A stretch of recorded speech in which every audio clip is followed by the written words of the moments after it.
This is A's Cast Live, your comprehensive look at the Athletics. Leaping the ball and sky.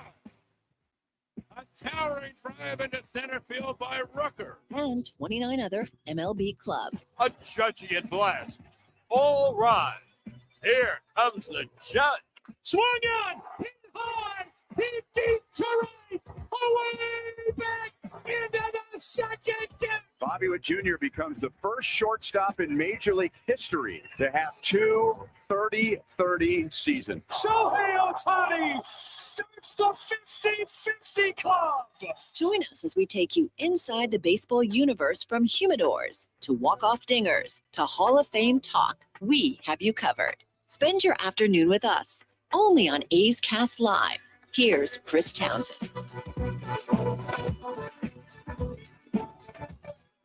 What's happening, everybody? Welcome to another edition of A's Cast Live. Of course, Game 5 of the World Series coming up today. Great news that we got to a Game 5. The Yankees finally showed up yesterday. We have a terrific show for you. Former Dodger general manager, assistant general manager with the with the San Francisco Giants, longtime friend, now a professor at Pepperdine University, and also a scout for the San Jose Sharks. Yes, this man, one of the most interesting men in all of sports, Ned Colletti, is going to join us today at 1:30. Longtime baseball columnist Scott Miller will be here at 2 o'clock. And then a two-time World Series champion, former Dodger Steve Sachs, will be here at 2:30. Steve, does he still do the stuff on SiriusXM? I haven't heard him in a while, but I think he still might be listed on their website. He was doing a podcast, but he hasn't been active on X in like 2 years. So it's hard to tell. Good for him. It's hard to tell if he's still good for him. Still doing stuff on Sirius. I could look that up. So yeah, Steve Sachs. Can't wait to talk to him about the series. Can't wait to talk to him about Fernando Valenzuela as a guy who lived that as a young player with Fernando and Fernando Mania. And what a great career Steve Sachs had. He'll be here at 2:30. What's up, Commander? We got Game 5, no sweep. The Yankees, the Bombers, finally showed up. Yeah. Also, it looks like he does not do stuff on Sirius anymore. So, but I think he still goes on there as a guest, maybe. So that's what Steve Sachs coming up at 2:30. Yeah, it was great to see the Yankees show some backbone and win a game. I know you weren't impressed with the bullpenning by the Dodgers, but I'm just going to say this as a fan of this game. Just forget my employment. As a fan of baseball, watching bullpen games in the regular season are awful. Watching bullpen games in the postseason when it means so much is tragic. That was awful to watch. Can you turn my headphones up just a little bit? Just a little bit. There you go. I mean, is that what you want to see?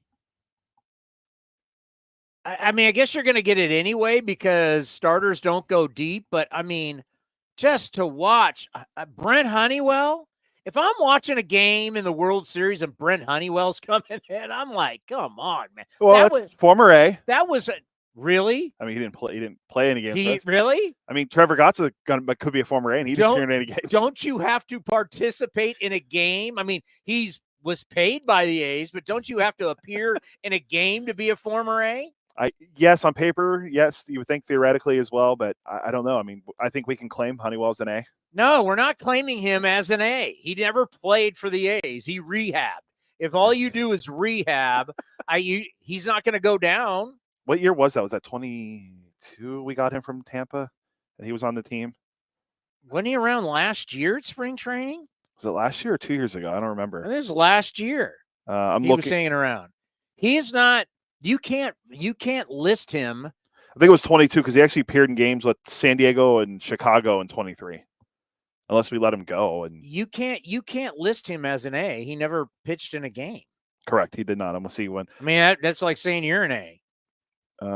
You got paid by the. Yeah. He's no different than you. He got paid by the team. Yeah, we got him in 2021, and then he left in 2022, never appearing in a game. Like, I'm looking at the box score. If I got to see Landon Knack throw – I mean, if Landon Knack can throw 4 innings, why can't you have a starter go the game? I mean, obviously at that point, you're punting the game. But how bad is that? You're punting a game in the World Series. I mean, it was awful. It's awful to watch. A bullpen game in the World Series. I understand if you take the starter out early and that's a philosophy, but just we're going bullpen, guys. That's just that is bad. That's just bad for the viewers. I don't know what the numbers were last night. The first 3 games have been really, really good. Yeah, I think the baseball outdrew Monday Night Football on Monday night. It did outdraw, and at a high, shame on the Steelers and Giants. At a high was over 14 million, I think, at one point. Yeah. So that was fantastic. We're all about this series for us, as we hate both teams. This is all about promoting our game. As if the Yankees can win tonight, we've told you that on Friday, the only competition will be a Mountain West battle between Boise State and San Diego State. So I think the baseball can win that matchup. And I don't think there's a good Saturday night game. If we get game 7 Saturday night against college football, I don't think the big game this weekend is an early game. And that is Penn State against Ohio State. Yeah. That's like at 9 a.m. in the morning. I'm going to see if I just typed in big games, college football week. This is week 10 already. Good Lord. Saturday night. Let's just look at Saturday night. We got Louisville, Clemson. Now, that's not doing it. A&M, South Carolina. That's not doing it. You're not tuning in for Hawaii and Fresno State? Well, I will tune in for that. Well, that's the chase game when you've been losing all day long. If you're looking at 2 ranked teams playing, you got Pitt and SMU playing. USC, Washington, with SC being a dog. And Washington's not very good. Nobody cares. Tennessee, Kentucky, that's a big battle. Nobody cares unless you're in the Southeast. So that's what I'm saying. This is lined up. If Gerrit Cole and the Yankees can show up tonight and get this thing to L.A., Friday and Saturday, we're talking could we get to the 20 million mark? You would hope so, but Friday night, I don't know if there's any big NBA games on, but shut up. Think about viewership from the standpoint of all of the restaurants, all the bars, Friday night, World Series, prime time. And then if you get game 7, you don't have, because if you had a Alabama-Texas again, which I think Alabama-Texas got over 20 million people to watch. Yeah. We don't have an Alabama-Texas. It was Georgia-Texas. We don't have Georgia. We don't have a primetime matchup. Once again, the big primetime game will be Penn State, Ohio State. That's at 9 a.m. I was talking to the great road trip Mike earlier today. Jack Lima, happy birthday, by the way, one of the Renegades. Down in Stockton. It's his birthday today. Jack, happy birthday today. Happy birthday, Jack. Hope you're having a great day. You kids control yourself in the 209. Don't. You can call me if you get arrested and you need me to help you out. I'll help you out. Road trip and Jack, but just be calm down in Stockton. You know how these guys get on the road.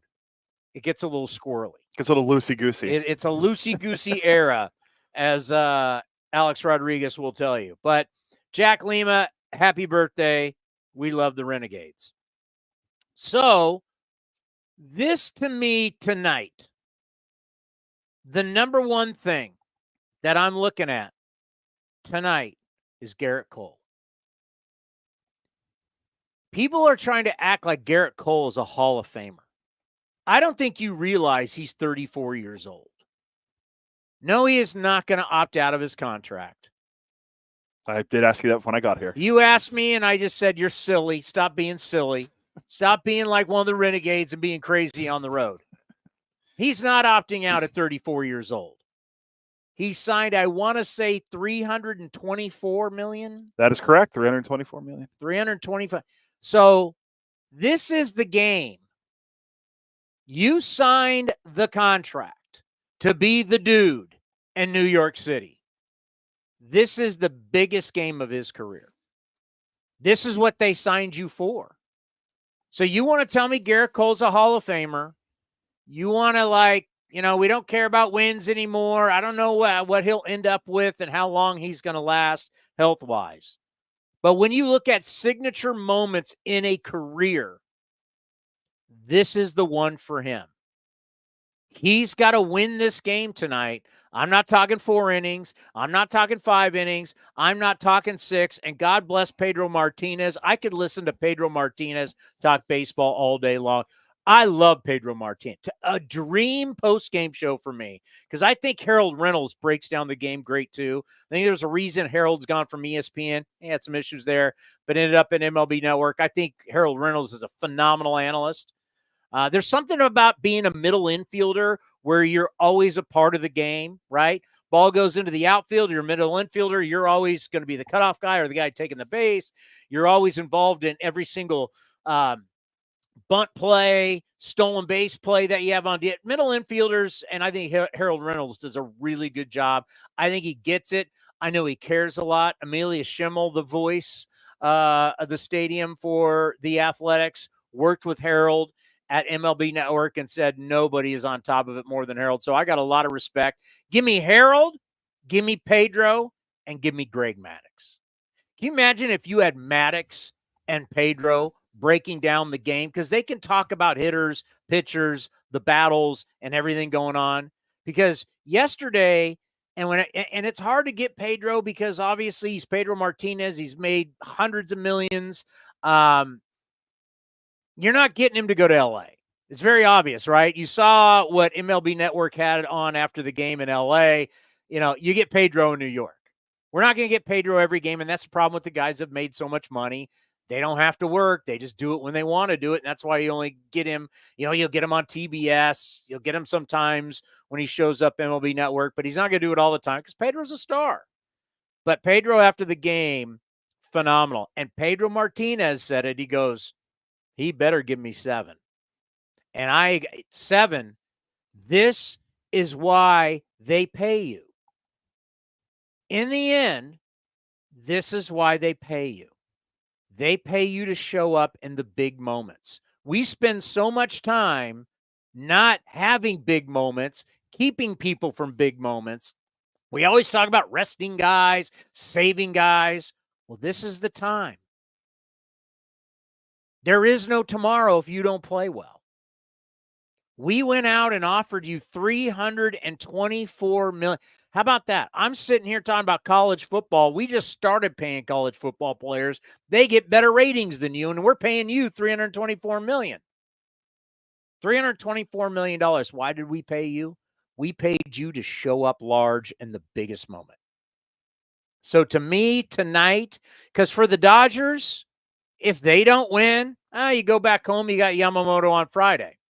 And you got 2 games to win one and to win the World Series. There is no tomorrow.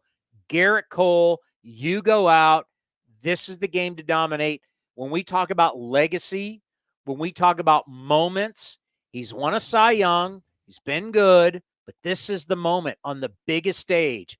Dodgers, Yankees, World Series, win or go home. He goes out tonight and dominates. This is a game no one will ever forget. If he goes out and flops and you're trying to sell me that he's a Hall of Famer, I'm going to be like, man, you want to be great. This is your opportunity.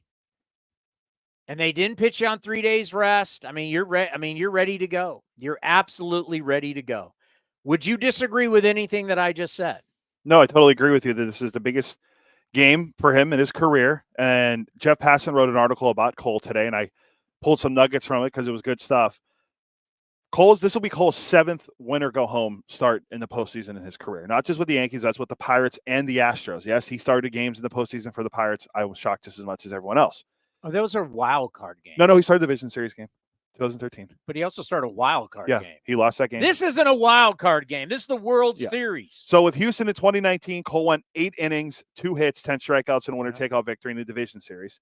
In 2022, he helped the Yankees in Game 4 stay alive to push a Game 5 against Cleveland that they ultimately won. But in the other 4 starts, the teams lost. Twice the Yankees did, and twice Pittsburgh did. All of that does not matter. Yeah. No one's going to remember that.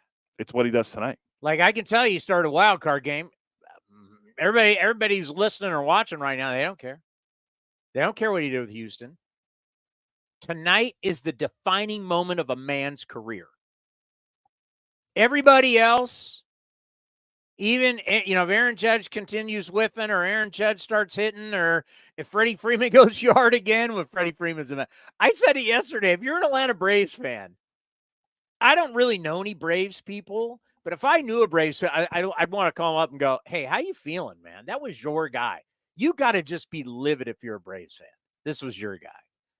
But anyway. 4 straight games he's hit a home run in. This is the defining moment of what could be one of modern day pitching. This is modern day, right? We're not having guys go 250 to 300. Go back to guys who are throwing 320 something innings a year. Gaylord Perry, as Ray Fosse used to talk to us about. This is the defining moment of a man's career, right? Like you think of like in the Bay Area, Steph Curry's had plenty of those, right? Joe Montana, Jerry Rice, any of the great players. I mean, in the notes today, it's all about, what Freddie Freeman's been doing, but you look at the one World Series where Bonds went off against the Angels in 2002. Bonds had his moments. He's almost hitting it out of the Big A down in Anaheim. What was the slugging percentage? Like 1,200? It was 1,200, minimum 30 at bats. 1,279. It was ridiculous. But this is when you got to this is it. And the other thing I want to talk about today is the narrative. It's funny how we push narratives. And before I take on our friends on the East Coast, I'll bring it to us first to make it fair. It's like the narrative of how great the home field advantage was for the Raiders in Oakland. And I can only say this as someone who worked all these games. If you go look at the home record of the Raiders from the time the Raiders lost the Super Bowl against the Buccaneers, okay? After that, train wreck. It was a train wreck, right? The only year getting to the postseason was with Derek Carr, Jack Del Rio. And who started that playoff game? Wasn't it Connor Cook? The only time a rookie has ever started a postseason game, and it was his first career start. It's never happened before in the history of the league. And I used to do the television show with Jack Del Rio. And off mic, Jack Del Rio said, and I didn't know it at the time because we did it early in the week, the TV show for Channel 2. And Jack Del Rio said, hey, do you realize that a rookie's never started his first ever game in the postseason? And we're like, oh, yeah, I didn't realize it. He goes, you know why? Because it's not a good idea. And he walked out. He wasn't wrong. Nope, wasn't wrong. Well, it's because Derek Carr broke his leg and my good friend Matt McGloin got hurt. So the narrative that the Raiders had great home field advantage at the Coliseum, well, if you look at the data and you look at the facts, they didn't win at home. So it sounds good. It's opinion, but it's not fact. It's like if we could judge everything in this world by like Moneyball. Like if we took Moneyball principles away from baseball and just used them in regular life, what was the thing about Moneyball? Moneyball was a bunch of old scouts who have these beliefs, thoughts, opinions, ideals, but then you look at the data and it doesn't back up what they say. So today they were playing the the big bad Yankees and having to play in New York. And it just chaps my hide. I don't know why this chaps my hide, but it really does.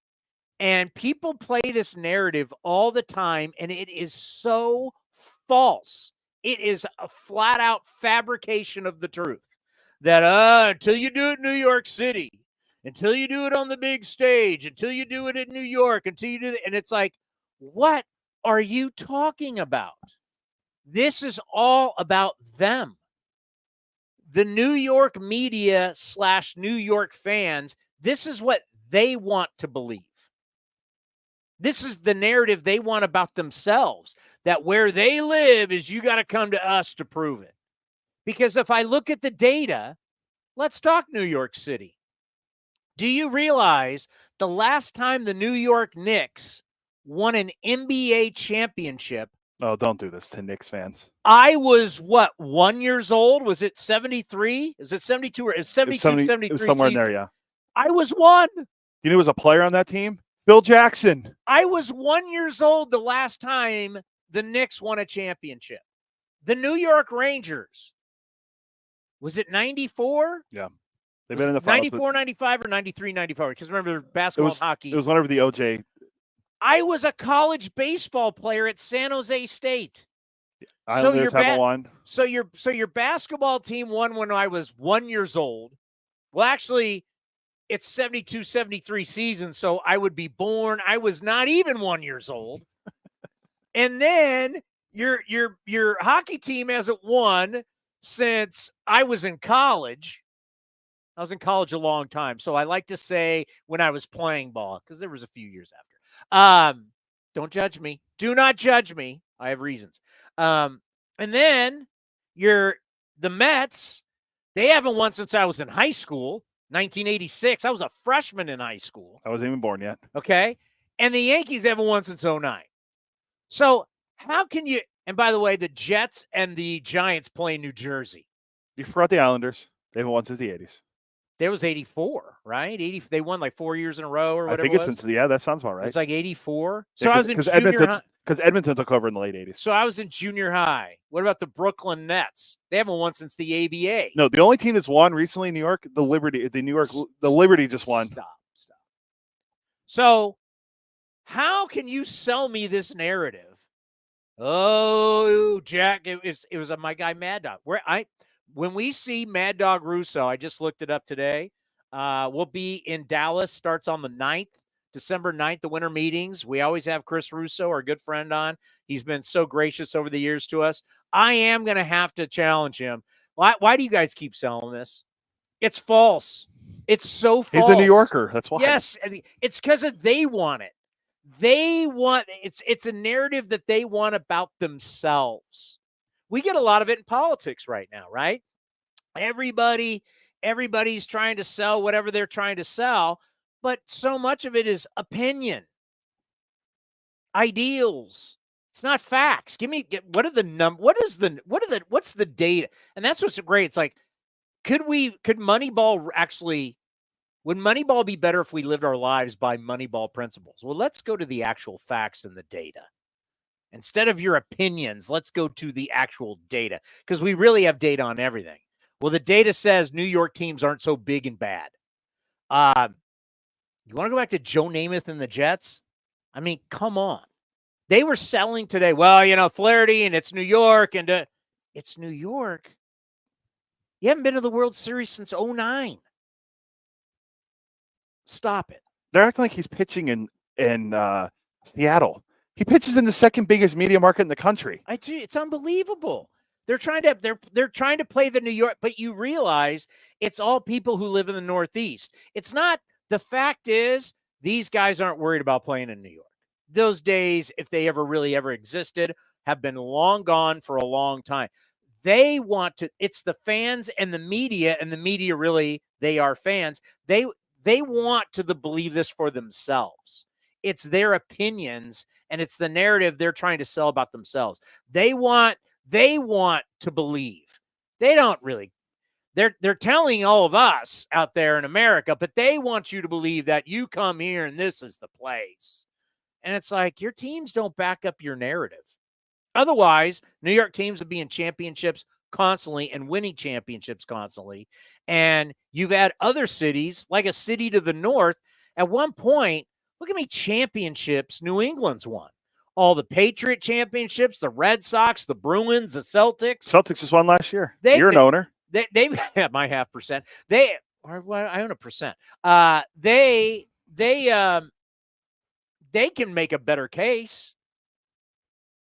New England, the neighbors to the north, they can make a much better case of being a champion. Hey, it's tough to go play there. Well, yeah, you had Tom Brady. Red Sox rolled off 3. Celtics have rolled off multiple championships in the Bruins. This whole narrative that, oh my God, it's New York. Facts don't back that up. I was just watching it today, and it fries me. It's just like, what happens if Cole goes out and gets bombed today and the Dodgers win in 5? I mean, New York's one of the coziest places to play in sports. You love going to New York, stay at a great hotel, have great restaurants, and beat up on their teams. I mean, how many times did you hear, whether it was Jordan or Kobe or now Steph Curry, love playing at Madison Square Garden? The lighting of Madison, the lighting there supposedly is awesome, whatever it is. New York's not a big, bad, scary place. People go in there and kick New York teams' asses all the time. Yeah, well, never. I can't say the Giants and the Jets, but they play New Jersey, so it doesn't count. Yeah, it doesn't even count. They don't even play in the state. Stop it with the New York. But Gerrit Cole, this is, to me, this is it. This is absolutely it. And you know what? I want to see Gerrit Cole go out tonight and just deal. I remember the days of guys like I think of like Josh Beckett, speaking of New York, a young Josh Beckett. Jack McKeon said, you know what? This kid's my best option. I'm not waiting for game 7. I'm going game 3. Marlins, Yankees, Yankee Stadium. Josh Beckett goes out, throws a complete game shutout. It was awesome. I'm longing for the percentage of runs scored via the home run, highest ever in this World Series, playing like what modern day baseball is. I think watching a guy go out tonight and dominate for 8-9 innings would be awesome. Let the rest of the series be starters 4 or 5 innings into the bullpens. Dave Roberts, though, you may say really smart. All of his best relievers did not pitch yesterday. He let guys fall on the sword. Dodgers, whatever they get out of Flaherty tonight, they're going to have a full arsenal, and then they got the day off, and then they'll have those guys for Friday and Saturday. Dave Roberts could be looking, if the Dodgers prevail in Game 5 and the bullpen is strong in this game, Dave Roberts, I hate the idea of kind of falling on the sword, as they say, and punting a World Series game. But Dave Roberts could come out smelling like a rose tonight if the Dodgers win. I was thinking about it, like Flaherty, he's pitching on normal rest now, and he actually hasn't been good on normal rest if you look at the numbers from this season, but that doesn't matter now. He's not that good. So, wow. Yeah. He hasn't been since St. Louis. I agree with you. I mean, it's – but they're trying to break down 3 days rest, 4 days rest, 5 days rest, 6 days rest. Well, he's been good on 6. I'm like, Flaherty is what he is. Like, stop telling me the day's rest. He is what he is. So I was thinking about it. How many times through the order do you think Dave Roberts lets him go before he goes, all right, time to get to Vesia and Brazier and Trinan and those guys? I'm thinking he maybe goes 4 or 5 at the most, and then right to the bullpen. Mm-hmm. Here comes the plethora of arms that he didn't use yesterday. So I would say, well, you could have done that yesterday. You had Nat go 4 innings. You had a reliever go 4 innings. Why not have a starter go 4 innings? Him having a guy go 4 innings. If I had to set an over-under on the innings pitched, I'm going to go 4 1/3. What do you got for Cole? He has to go at least. Pedro's at 7. I'll say 6. He has to go at least 6. And you know what I forgot? That great dig. How many times in a row can Clay Holmes pitch? I mean, he's pitched in every game. I forgot about the great dig Aaron Boone, Trojan versus Bruin hate when they were at Dodger Stadium. Dave Roberts, obviously a Bruin. Boone taking the shot. I forgot and finally saw a clip because they had to ask the guy going tonight, who played also at UCLA? Gerrit Cole. Gerrit Cole. So they went to Gerrit Cole going, hey, your manager's lipping off about UCLA. He goes, Aaron and I don't always agree on things. You want to tell my manager to shut up, Trojans. I'm looking forward to tonight's start. Can I be excited about a starting pitcher finally in a big game? And I know 88 pitches, he's not coming out. Maybe did they learn their lesson from game 1? I don't say that so fast. You don't know that. Did they learn their lesson? We'll find out, but I'm going to go no. They're probably still going to pull him early. Now, Gerrit Cole's got to look at Aaron Boone and say, if you come out at any point and try and take me out, I'm literally going to kick you in the behind. You're not taking me out. This is the game. I'm looking forward. I wish we had Dave Stewart on today because I know how Dave would feel about this. Like this is you, big boy. This is your career. This is like how people are going to remember you. How when people talk to your kids about your career, This is the game. When you talk legacy game, no one's going to remember. Hey, remember the Pittsburgh? We've already forgotten about the Houston stuff. Years from now, when people, I know Gerrit Cole's got like 2 or 3 kids, when they talk it, because his wife played softball at UCLA, Brandon Crawford's sister. Thank you for getting that in. When you, years from now, when people want to talk about your dad, this is the game they're going to remember. There's going to be 14 million people, 15 million people watching tonight. I think tonight's going to get a big number. I was trying to see if Fox hasn't updated it, what the rating was. That's probably not a good thing. Yeah, well, I mean, they sent the rating out yesterday at, I think we were off at 3:30, so we were off the air. So we'll see if it comes out before we go off the air. Yeah, it peaked. Game 3 peaked at look at it. It was 14 what? Peaked at 14.2 million between 9 and 9:15 Eastern, so 6:15. 14 and a half, we'll call it. It was up 63% from last year's World Series Game 3 that had 8.1 million people watching Arizona and Texas. Because remember, Monday was the sports equinox where we had every single professional sports team playing. But this is also the World Series. So I think it takes precedent over a Sharks Utah Hockey Club team game in Utah. Yeah, is that weird when like all of a sudden I get the update on my phone, Sharks, I can't remember what the score was, but let's say Sharks won, Hockey Club nothing. I'm like, Hockey Club? Yeah, it's interesting. They're just the Utah Hockey Club? Yeah, they haven't agreed on a name yet. I thought they were going to be like Sasquatch or Yeti or something. The Yeti or whatever. Yeah, they haven't agreed on a name yet. They're playing at the Delta Center where the Jazz play too. Come on, you're trying to tell me the Yeti wouldn't be one of the best logos in sports, and what you could do with the Yeti? It would be. The abominable snowman for you people who don't know who the Yeti is.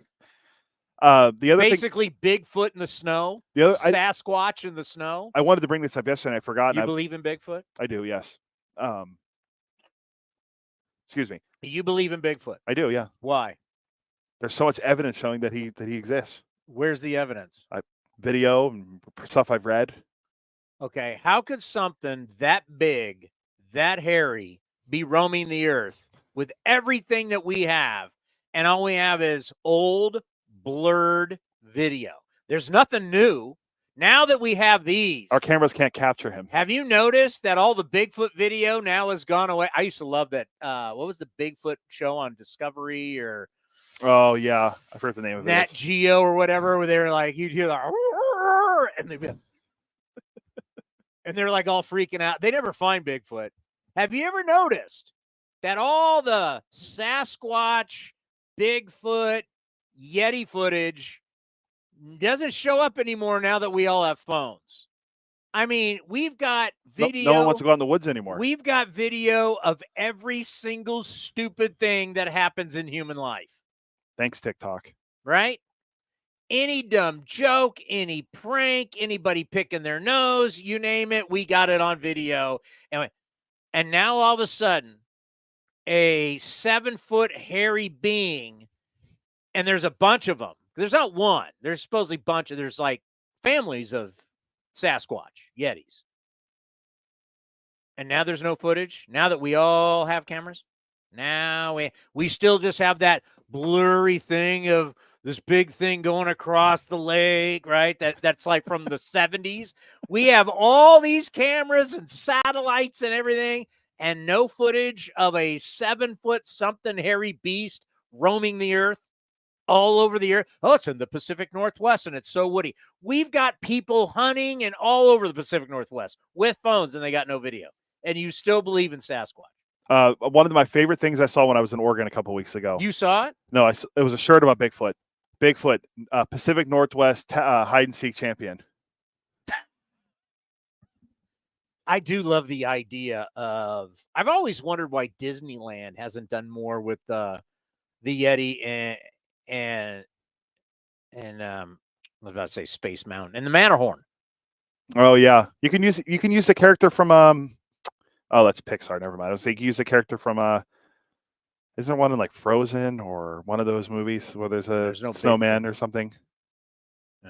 Oh, I'm not familiar with Disney movies. But all I'm saying is I love the idea of the Yeti being a being your logo. Mascot? Yeah, for sure. Oh, and then you have that. We got Pasquatch. We got the Yeti at the Kauffman Stadium.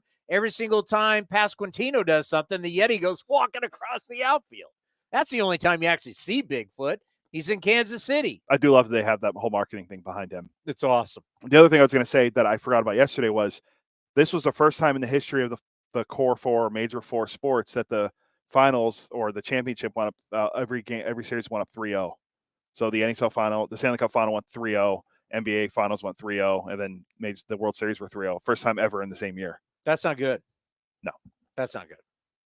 I think Florida ended up winning against Edmonton I think they ended up winning at 7. I think Edmonton brought it all the way back to 7. They went back to Florida, and Florida won. I forget how many games the Celtics won against Denver or Dallas, and then who's the other one? Oh, obviously the World Series. This is a really good look at tonight's game. How teams, human beings, when you're really back against the wall, there is something about it's hard to close a team out in 4. It just is. There is that you have a 3-game. I mean, the Dodgers showed it last night. We've got a 3-game lead. We're going to go to a bullpen game. We're down. We're going to allow a couple guys to wear it. And then obviously super desperation. But game 5, as we've seen in the numbers through the years, this is when we had to get that one game so we don't get swept. And then you go out and you lay an egg in game 5 and it's over. The gentleman's sweep, as people call it, gentleman's sweep. So it's really interesting to see how human beings react when their back's against the wall. That's why it is so amazing. And Netflix has the documentary that's coming out, docuseries or whatever it's going to be, about the 04 Red Sox coming back against the Yankees down 0-3, because it's really, really hard to do. Right. And it's an ultimate collapse by one team. And it's a team that just keeps fighting back. And the momentum swing just slowly. Because there's a lot that has to go on to go your way when you're down that much. So what are we going to see just overall from the Yankees team? Because so many times we've seen that team just like do everything. We can't get swept. We win that game 4 and then in game 5. Yeah, because if the Yankees and Gerrit Cole go out and put up a big fight, all of a sudden we're all heading back to LA going, this is interesting. This has just gotten really interesting because the Yankees, they had the advantage yesterday that they had a starter and Heel threw better than, you call him Gil, but Heel threw okay, right? It didn't look like he was going to after giving up the home run to Freddie. He had like 30 pitches in the first inning. How good is Mookie? Yes. Sachet Olay down the right field for a double, and then Freddie Freeman, a la Babe Ruth, goes deep. And then Yankee fans weren't happy with Mookie in that bottom of that inning. But yeah, he goes 4. Now you have Cole go tonight, and you still got starters, right? Rodon, earn your money on Friday. Tonight, you could see the momentum can continue to change if Cole and the Yankees can step up big. Yeah, and I think if it goes back to LA, you have to start panicking for the Dodgers, right? Thinking like, down 3-2, are we really going to lose this? I can see it happening. I think we're rooting for 7 games. That's why you sit here, and that's why you were never a professional athlete. Correct. Because professional athletes up 3-2 are not panicking. There's not a professional athlete, a guy who's spent his entire life being successful, who's up 3-2 and is panicking. You, not a successful professional athlete who sits here and gives opinion about these guys, think, oh, you panicking? You really think the Dodgers are panicking? You think there's going to be anybody on the flight, these guys who have had the ultimate success, they're multimillionaires, they're up 3-2. Because all you need to do is get one game in the opposing yard. Technically, when we play those games, right? Yeah. When we say, okay, 2-3-2 format, the team that's got to go play on the road for 3 games technically only needs to get 1. It's hard to win. They did. Yeah, it's hard to win all 3. So technically, the Dodgers already got mission accomplished. They won the first 2 at home, held serve. They needed to get one game at Yankee Stadium. That happens to be the first one. I don't think they're going home game 6 panicking.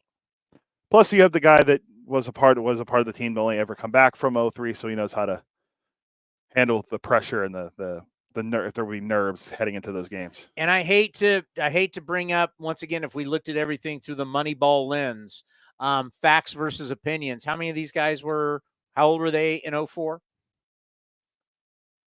Who's even the oldest player on the team, on either team? Well, Cole just turned 34. So he would have been 20. He would have been 14. Let's see. Giancarlo is around the same age. Who's the oldest Dodger? Kershaw's not pitching. Trinan's like 35, so he'd been like 15. And a lot of these kids were teenagers or even younger. Well, what was Volpe? 1, 2, maybe. These kids, it doesn't matter. What happened in the past what I'm trying to get at, what happened in the past doesn't matter. It doesn't matter. It just doesn't. So, I mean, if the Dodgers lose tonight, they go home. They got to get 1 win in 2 games, and they got a guy on the mound who, I don't know about you, I'd feel pretty good with Yamamoto on the mound versus Rodon on the road. He looked awesome in game 1 or game 2. Yamamoto did. He looked worth all $325 million they're paying him. You ready to get to Ned? Yep. Ned Colletti has had it. You think about this. Ned Colletti started as a PR guy for the Chicago Cubs. I mean, you think about that. To later get into baseball, was an assistant general manager with the Giants, and the success that he and Brian Sabean had. Now, he left before the World Series, but then he was the GM of the Dodgers.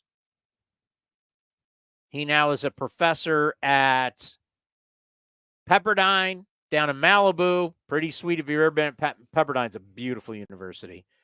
He's a scout for the Sharks. He's worked in hockey. He's had such an unbelievable career. So and does television and covers the Dodgers. I mean, it's amazing everything that he does.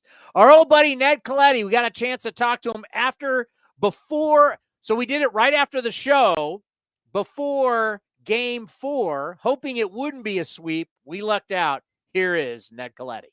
Ned, it is great to have you back on the program. How is life treating you in Southern California? All is well, Chris. All is well. Good to hear your voice. Now you're on the way to Pepperdine. I mean, are we calling you Professor Colletti these days? Well, you don't have to. Sometimes the students do, but you don't have to. What is that like being in that? Because if people don't know your career, you think about public relations back in the day, of course, front office and scouting. What is it like being in the classroom and teaching sports? It's one of the coolest things I've ever done. It's tremendously rewarding. You have a chance to help people out, which is a big part of what I try to do. I was not bound as a high school student for a collegiate experience. I had a very tough time getting into school after high school. I didn't have grades. I didn't know how to learn. I didn't have any financial wherewithal. So for me to be able to give some wisdom or to give some advice and to help people that are curious and have got a passion for sport, I love doing it. Isn't it amazing when you start doing a class like this and you start to realize, Ned, what a career you have had and so many different jobs that you've been around and so many different organizations in different sports? Has it made you really reflect on what you've done in sports? Well, in a lot of ways, I've been blessed beyond measure in my life. Most of the time in the area I grew up in outside of Chicago, you aspire really to have a blue collar job and to be able to support a family and maybe one day have a mortgage payment and not rent. And so I'm well aware of the blessings I've had, and I continually try to give back. I tell you, it wasn't, I wrote the book The Big Chair, kind of by accident. It turned out to be a bestseller, but I didn't write it to sell it. I wrote it to get different things that I had experienced and seen, like on paper. And as I started to do that project, which was 7 years ago now, you start to reflect back. And as you get older, you start to reflect back. And as people, friends that you've had for years, start to get sick and pass away, I mean, your reflection becomes part of your day.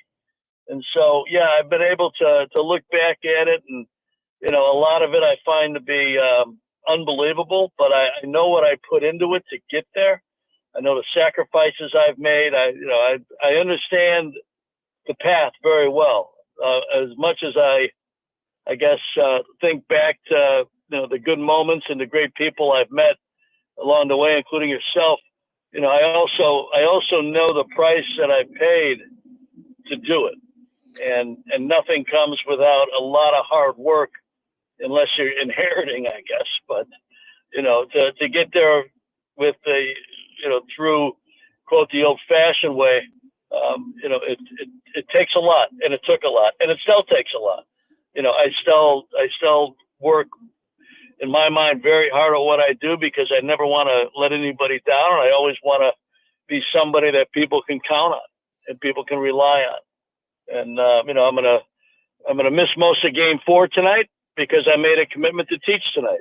So that's how it goes, Well, you think about the commitment that it takes for these teams to get where they are, the Fall Classic, our championship, the World Series. Some people saw this as the Dodgers will overmatch the Yankees. It was kind of hard to believe, but we've seen that so far. Are you surprised that we're sitting here, Dodgers up 3-0 with a chance to sweep tonight? I think if the Dodgers sweep, I would be surprised. I figured the Yankees will or would win a game. I don't think the Yankees can match up against the Dodgers really in any way. They don't have the depth in their lineup. They don't have the bullpen the Dodgers have. And even with the Dodgers starting rotation banged up, they've outpitched the Yankees. Dodgers are smart. They exploit weakness. And that you saw it against the Mets in the NLCS. You saw it against San Diego from the time the Dodgers were down 2-1 and facing elimination again early. And you just see them start to exploit anxiety, especially with right-handed hitters against sliders or anything they can spin out of the zone. And almost inning by inning, you'll see somebody on the Yankees chasing out of the zone. There was a left-handed hitter, the pitch would be hitting a left-handed hitter in the ankle, and yet somebody's trying to, to make contact with it. So I'm not surprised. Yankees get swept. That would be a little bit surprising, but I'm not surprised the Dodgers are on the verge of a World Series championship. You think about where the Yankees are right now, down 0-3, and history just shows that usually these teams either get swept or they lose in Game 5. Is there something, whether it's in the clubhouse, around the team, just the obstacle is just too much once you get in that hole? Well, athletes understand what they're up against or what they're able to do. And I think the psychology of sport is so interesting, especially when you get down to the end of a season. And when your best players are not your best players, everybody knows it, including your best players. And I think that's a heavy burden to carry. I've heard nothing but great things about Aaron Judge as a person. So, I'm hopeful that he can pull out of it tonight and do some damage and feel good about what he's been able to accomplish this great regular season and this so-so postseason. But athletes know. And whenever you get to this time of year, your best players, they need to be your best players. So much of today's show, and we're going to air this tomorrow, I've been talking about the little things. I've been talking about defending 90 feet or taking advantage of 90 feet, how you run the bases, how you play defense. When we get into matchups like this, Ned, we're just talking about, it's Judge versus Towny, but this is a sport. There's a way to play the game, and the way the Dodgers play the game, they just make the Yankees look slow, unathletic, And yes, obviously Freddie Freeman's hitting the ball out of the ballpark, but there's just the little things that the Dodgers do that the Yankees don't do. And a lot of the media doesn't talk about that. And I understand it because there's not a whole lot of sizzle on the steak when you talk about running the bases, but just overall, the Dodgers are just a more athletic, better team. You know what? You mentioned the phrase "the little things," and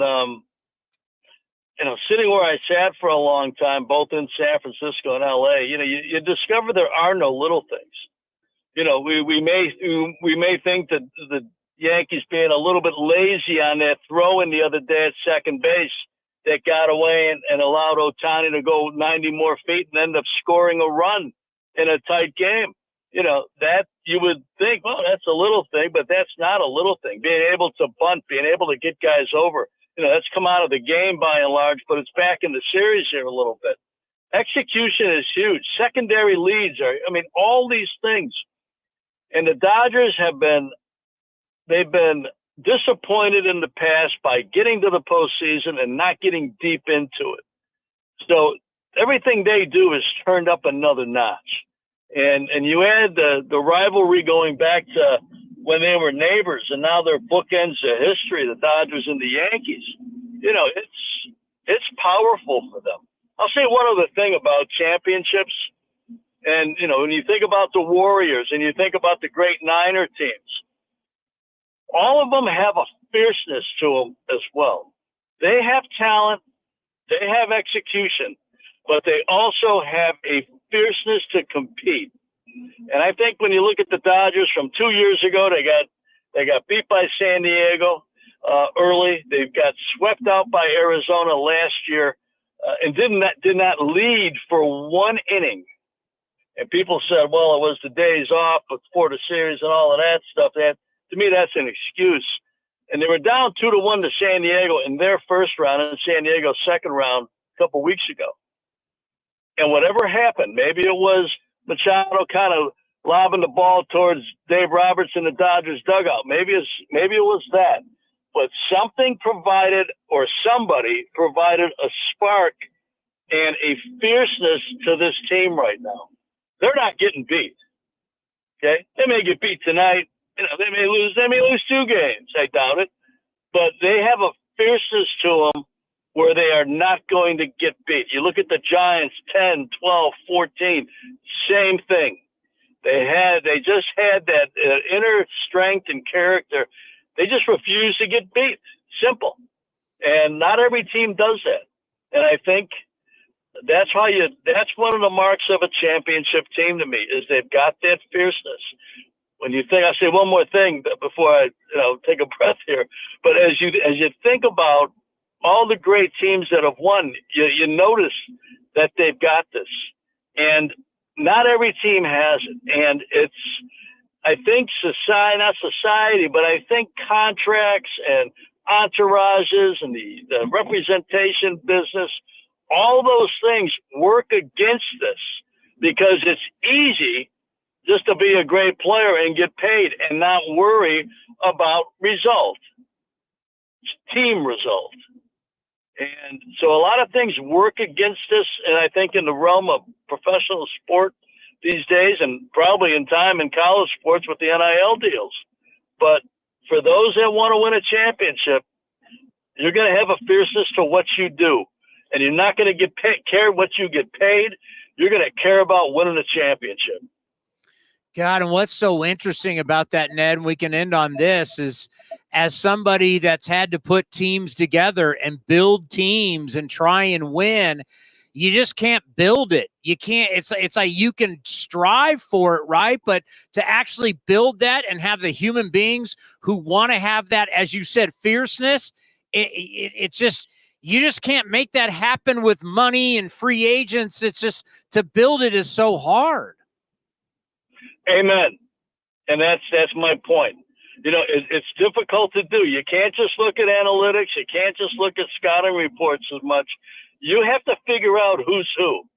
And there's some players that in one environment will not be fierce, but in another environment will be fierce. And I'm sure if you look back at the 3 World Series titles by the Giants in that 5-year period, you'll find players that came from elsewhere that weren't known as being gamers or fierce or ultra competitive. But as you look back at the history of that, you'll say, you know what? That player really stepped it up. That player was far different than I thought they were.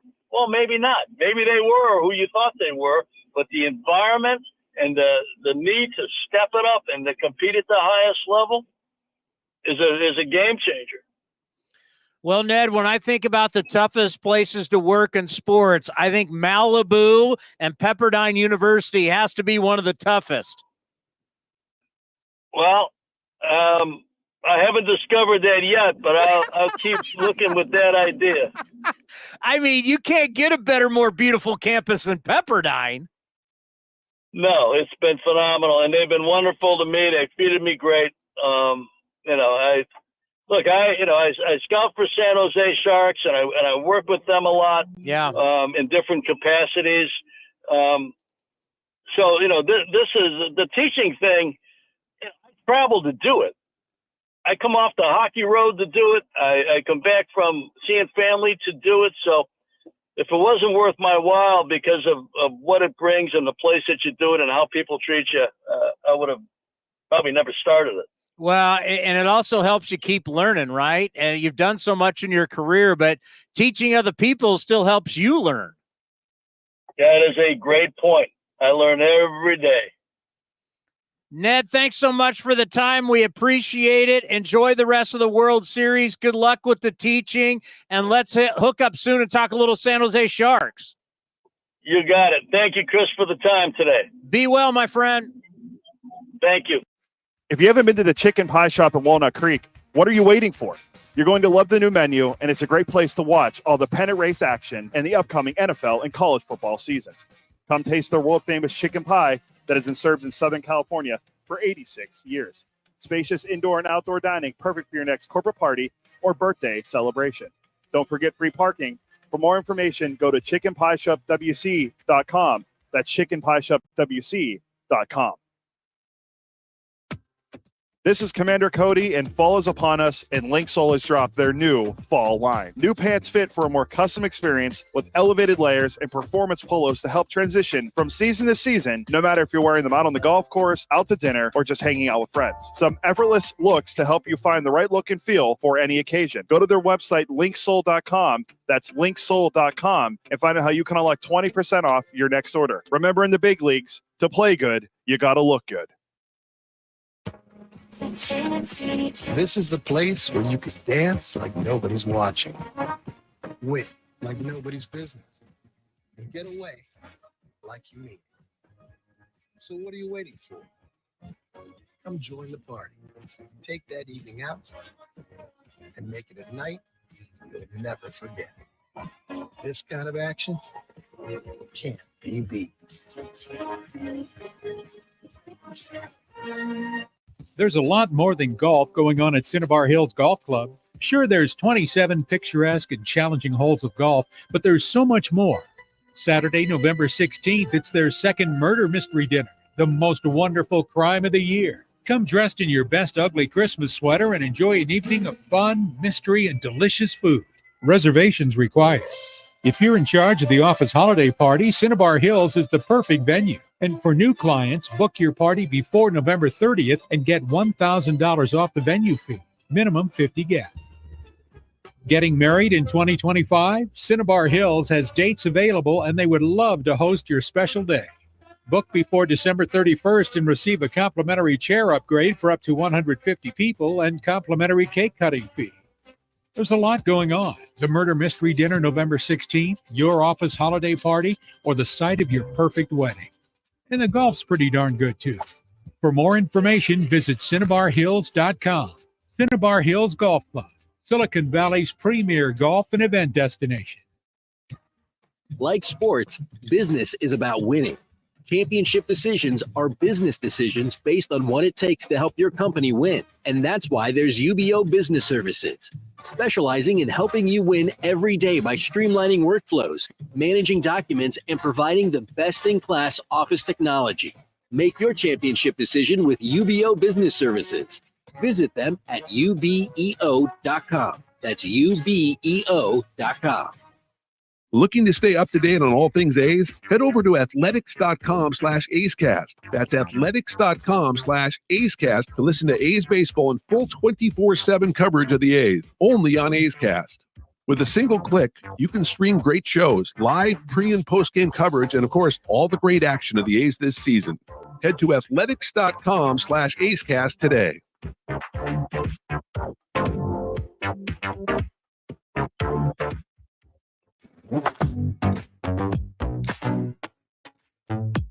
A's Cast Live continues from the studio. Here's Chris Townsend. Well, coming up in just a little bit, Steve Sachs is going to be here, two-time World Series champion at 2:30, former Dodger. We'll talk to him about Game 5 of the World Series and his old teammate, Fernando Valenzuela, as we're still remembering Fernando Mania and what he meant to our game. Scott Miller, one of the best columnists in all of baseball, also does a little TV, little radio, joins us here on A's Cast Live. How are you, my friend? Good, Chris. How are you today, buddy? I'm doing well. And, for me, this Game 5, it's about Gerrit Cole. If there's a game about a player's legacy, he just turned 34, where he is. I know there's been big games for him in the past with the Astros or even with the Pittsburgh Pirates, but he got signed to that big contract, $324 million. They signed him for this moment. I can't wait to watch and see what Gerrit Cole does tonight in Game 5. Yeah, absolutely. I agree. He's what puts a different twist on tonight because, when the Dodgers went up 3-0, it looked like the World Series was going to be a dud, which was really, to me, and I think most baseball fans, it were hugely disappointing. Yes. Game 1 was so sensational. We'd never had a walk-off home run before. And, Yankees, Dodgers, you might not like the Giants. I know people pull for underdogs. But that said, still, we haven't had Yankees, Dodgers since 1981. All the stage was set. And then the Dodgers went up 3-0. Now, Yankees obviously scratched back last night to at least keep their pulse alive. But teams that have gone down 3-0 in the World Series, nobody's ever forced a Game 6, let alone come back and won in 7 games. So, no question, Cole is the guy tonight. You're right. This is why they signed him. And it's going to be interesting to see what he does. I suspect he's going to be pretty good. The other thing is, I thought going into this World Series, if the Yankees were going to win, they had to win when Gerrit Cole started. And Game 1, they had him lined up and they were in good shape until the late innings when Freddie Freeman, hit the walk-off grand slam. There were questions about, did Aaron Boone pull Gerrit Cole too early in Game 1 after just 88 pitches? I think tonight you'll see the leash extended longer. We've been charting this. We'll get back to the actual baseball, but we've been charting this and looking ahead because the reality is we needed something like this after no offense to Texas and Arizona last year. It's just, and the All-Star game every year, the ratings keep going down. We needed something to draw people away from football, away from the start of the NBA, Yankees and Dodgers giving that to us. And we've been looking at it, right? So Monday night beat Monday Night Football. You're looking like if you can get this thing to Game 6 on Friday night, your only competition is Mountain West, San Diego State against Boise State. We've already looked at Game 7 on Saturday. There's not a major college football game on Saturday night. They're all kind of a dud. I mean, this is a time to seize the moment, get people back into our game. Yeah, it really is. And not to mention, by the way, with Shohei Ohtani playing, you got the whole country of Japan watching. Massive.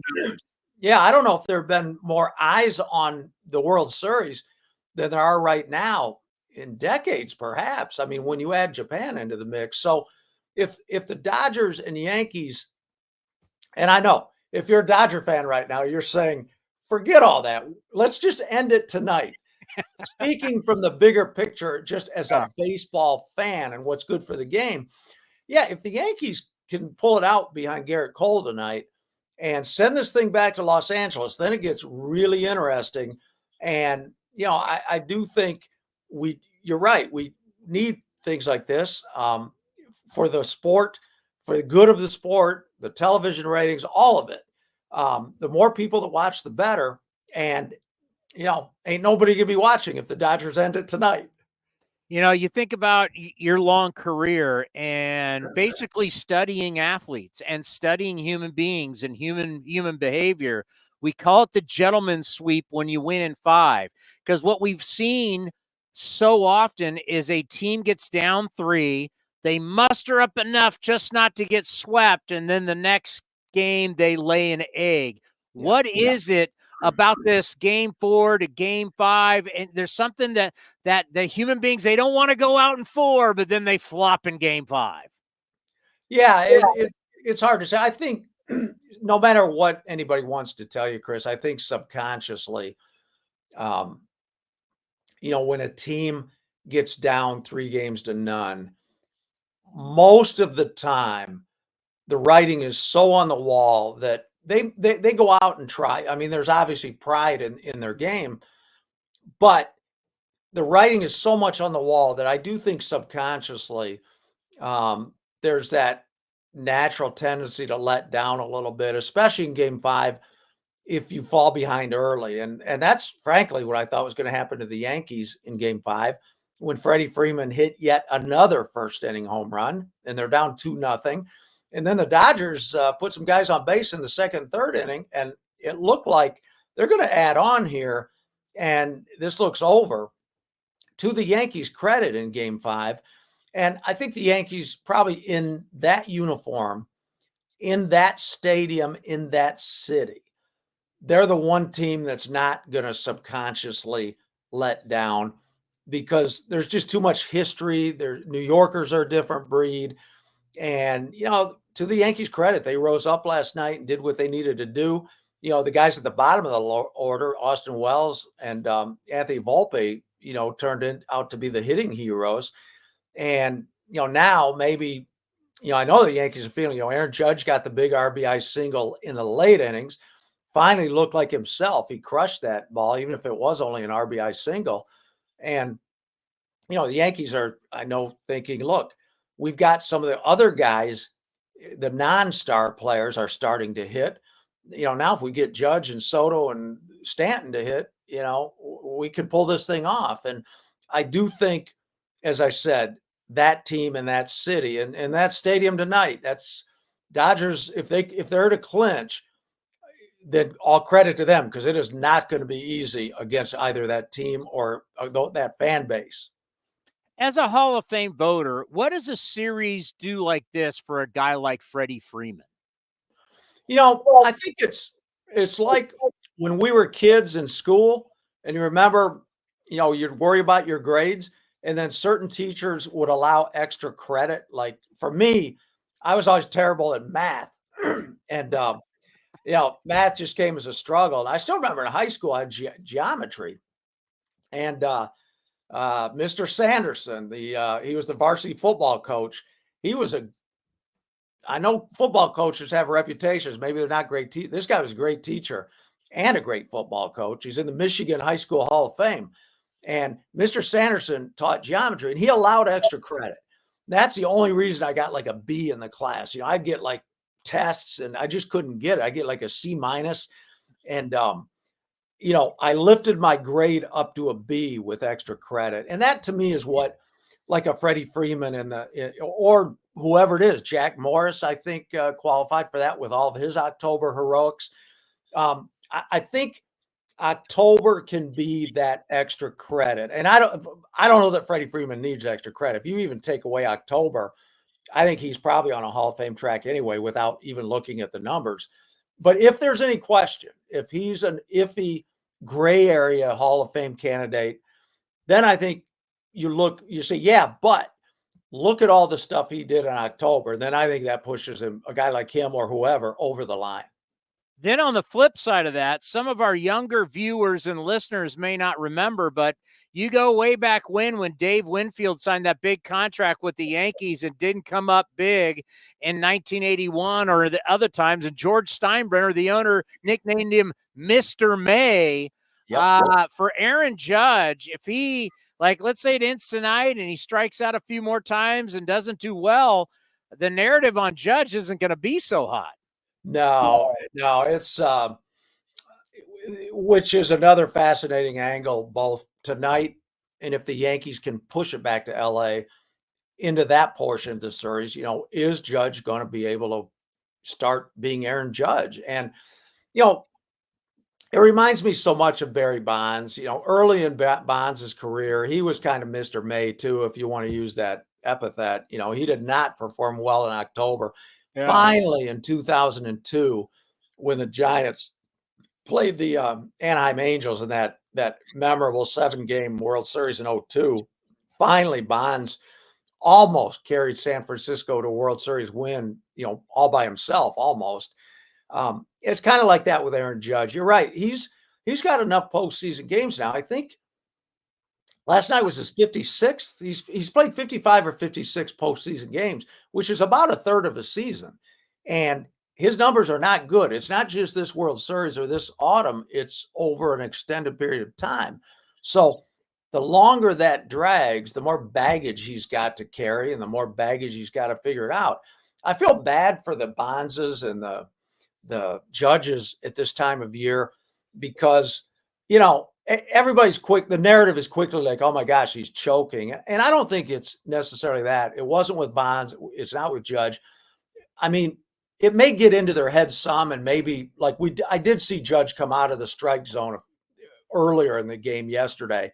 When they come out of the strike zone and start flailing, then you could say, well, is he choking? Or maybe it's in his head. But by and large, what happens is this. Number one, you're not facing the Chicago White Sox pitching staff anymore or the Miami Marlins pitching staff. Just by nature of October, you're facing really good pitchers for the most part. So let's start with that. And then secondly, these teams in October are really well scouted. I mean, the Dodgers, I saw I was in San Diego for the division series, Padres Braves. I mean, the wild card series. And the Dodgers had like a 6-person scouting staff following the Padres and Braves, preparing for whichever team won. That's who the Dodgers were going to play in the division series. So that's what happens with these superstars too. I mean, the scouting staffs now are like in the playoffs are 6-7 men deep, and they really are excellent at honing in on what are the weaknesses, what are Aaron Judge's weaknesses, what are Barry Bonds' weaknesses, because that's the guy you pick out. Like, we cannot let that guy beat us. So they bear down harder on a guy like Bonds and Judge, and the scouting reports are to the point where if the pitchers are able to execute, just keep feeding a guy like Judge pitches in his weak spot and never stray into his strong spot, it's just that much more difficult. So I think it's a few things. It's like I say, the pitching's better, the scouting is off the charts. And then finally, once something like this starts with Judge, eventually maybe it gets into his head. I think it's an excellent point when you start talking about, the way they are dissecting everything about a player. They know everything about a player. There's all the video in the world. I mean, they are fine. If you have a weakness, they are going to exploit it over and over and over again. It's a very good point. You mentioned being down in San Diego, and I know you're around the Padres a lot. We got the winter meetings. We'll be there in Dallas starting on December 9th. And last year we saw it in Nashville, and I think we're going to see it again. You're going to have so many teams that do not have a television contract right now. Baseball's got to figure out what overall long-term is going to be the platform for people to pay and to watch games. We're going to see a lot of teams cutting payroll, including the San Diego Padres. We're now hearing the Rangers, who just won the World Series, are going to cut payroll. It's hard to look into a crystal ball and see how this thing's going, but we know overall the owners are making a lot of money, but without the television contracts, are we looking at another cold winter in baseball when we talk about spending? I lean towards saying yes, Chris, because nobody knows the future, and TV's been the golden goose. I mean, that's where all the money comes from. I mean, fans are quick to say, oh my gosh, they don't need to pay Mookie Betts $300 million because I'm sick of my ticket prices going up. I mean, the ticket price is going up is going to happen, and it's not directly tied to if your team signs a free agent. I mean, maybe to a very, very, very small degree, like 5% maybe, but those free agent contracts by and large have been paid, 90% by television money, not ticket money. And with the current chaos going on right now, Bally Sports, a number of individual markets have declared bankruptcy. You mentioned down here in San Diego. Yeah, Fox, Bally Sports, this was the first market where they declared bankruptcy, and MLB took over the telecasts. And as such, they're paying the Padres some, but not what the Padres were going to get had the original deal with Fox Sports San Diego, which turned into Bally Sports San Diego. What the original deal called for, Padres are not making nearly that. And that's true for many other markets across the game, and probably for a few more markets that are about to see their local regional sports network declare bankruptcy. So baseball's got to figure that out. And until they do, and until there's some guarantees financially, it's hard to imagine many teams going out and breaking the bank in free agency. And, that's not going to make the Scott Morrises of the world happy. And, or the players union, I should say, probably, but that's where it is. And they've got to figure some things out. Major League Baseball does. Hey, it's always great catching up with you. Enjoy the rest of the World Series, and let's do this again in the off season. Sounds good, Chris. Take care. You guys enjoy the series too. Take care. Yeah, he's been one of the best for a long time. Scott Miller doing a lot of work out of San Diego now, does national stuff, does local stuff. New book coming out. Skipper, we talked about it last time we talked to him. Yeah, when's that coming out? I think it's May of 25, so a couple, like 6 months from now. And it's something that you really don't want to talk about at this point right now because we're obviously talking about the World Series. But yeah, you start thinking about like his market, like San Diego, where they spent Peter Seidler, the owner, was all in and was taking loans out from his personal companies to back these contracts that were just crazy for San Diego and their market size. A lot of people live in San Diego, but their market size from a television standpoint, not very big. And their television deal wasn't very big, and now it's zero. One of the reasons why they had to trade Juan Soto. They knew they'd never be able to sign him. And, there's been rumblings like they're way out over their skis when it comes to finances. So, what we're going to see now with a bunch of different teams like this, and Peter Seidler, that owner who was all in, passed away. So we're going to now see, with a lot of different teams who they just don't have the same money. They don't have the golden, as he put it, the golden goose, the television contracts. And you tell people that, and people don't want to listen to that, but it's like, hey, listen, this is where the sport is, and it's just not going to hit baseball. It's going to hit the NBA because a lot of the NBA was Bally Sports. It's going to hit the National Hockey League because a lot of their contracts are Bally Sports. I mean, this is something that's going to hit across, and what football has been able to avoid because its contracts are all national contracts. So you're dealing with Fox, CBS, NBC, ESPN, ABC, Disney, essentially. Amazon now. They've been able to avoid that. But that's where our game is going to go. As we have tried to let you know, hey, we're trying to stay on top of this. What makes baseball desirable is live content. It's not Shohei Ohtani. It's not Aaron Judge. It's not, I'm trying to look for a player here, but we got old guys. It's not Ricky Henderson anymore. That's not the value. I really don't have any modern players. Not modern, but like players. Well, we got modern player. I got them. I got some. We got Sean Manaea right here. Yeah, I mean, I can go down and get Matt Olson and Matt Chapman and those guys, but we took them off the board. Baseball. Kate, he's right here. Baseball's value is that of live content because the Netflix and the Hulus and all these other people, Amazon Primes of the world, they make these shows and people binge watch them. And it's like, now what? I'm paying monthly fees for now what? Well, what they've found out is they need live content. It makes it easier because what people don't like anymore is subscriptions. We hate paying for stuff, right? We hate paying for stuff.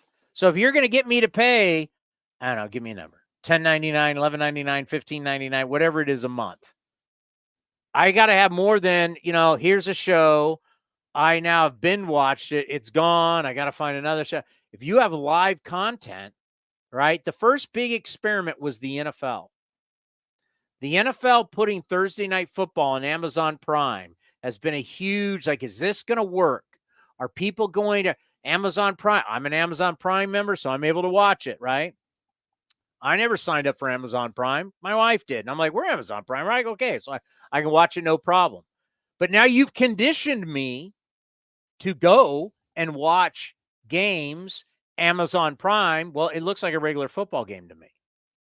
That was kind of the problem with the YouTube games, is that the YouTube games, they try to do a bunch of crazy stuff, and you're like, can I watch the game?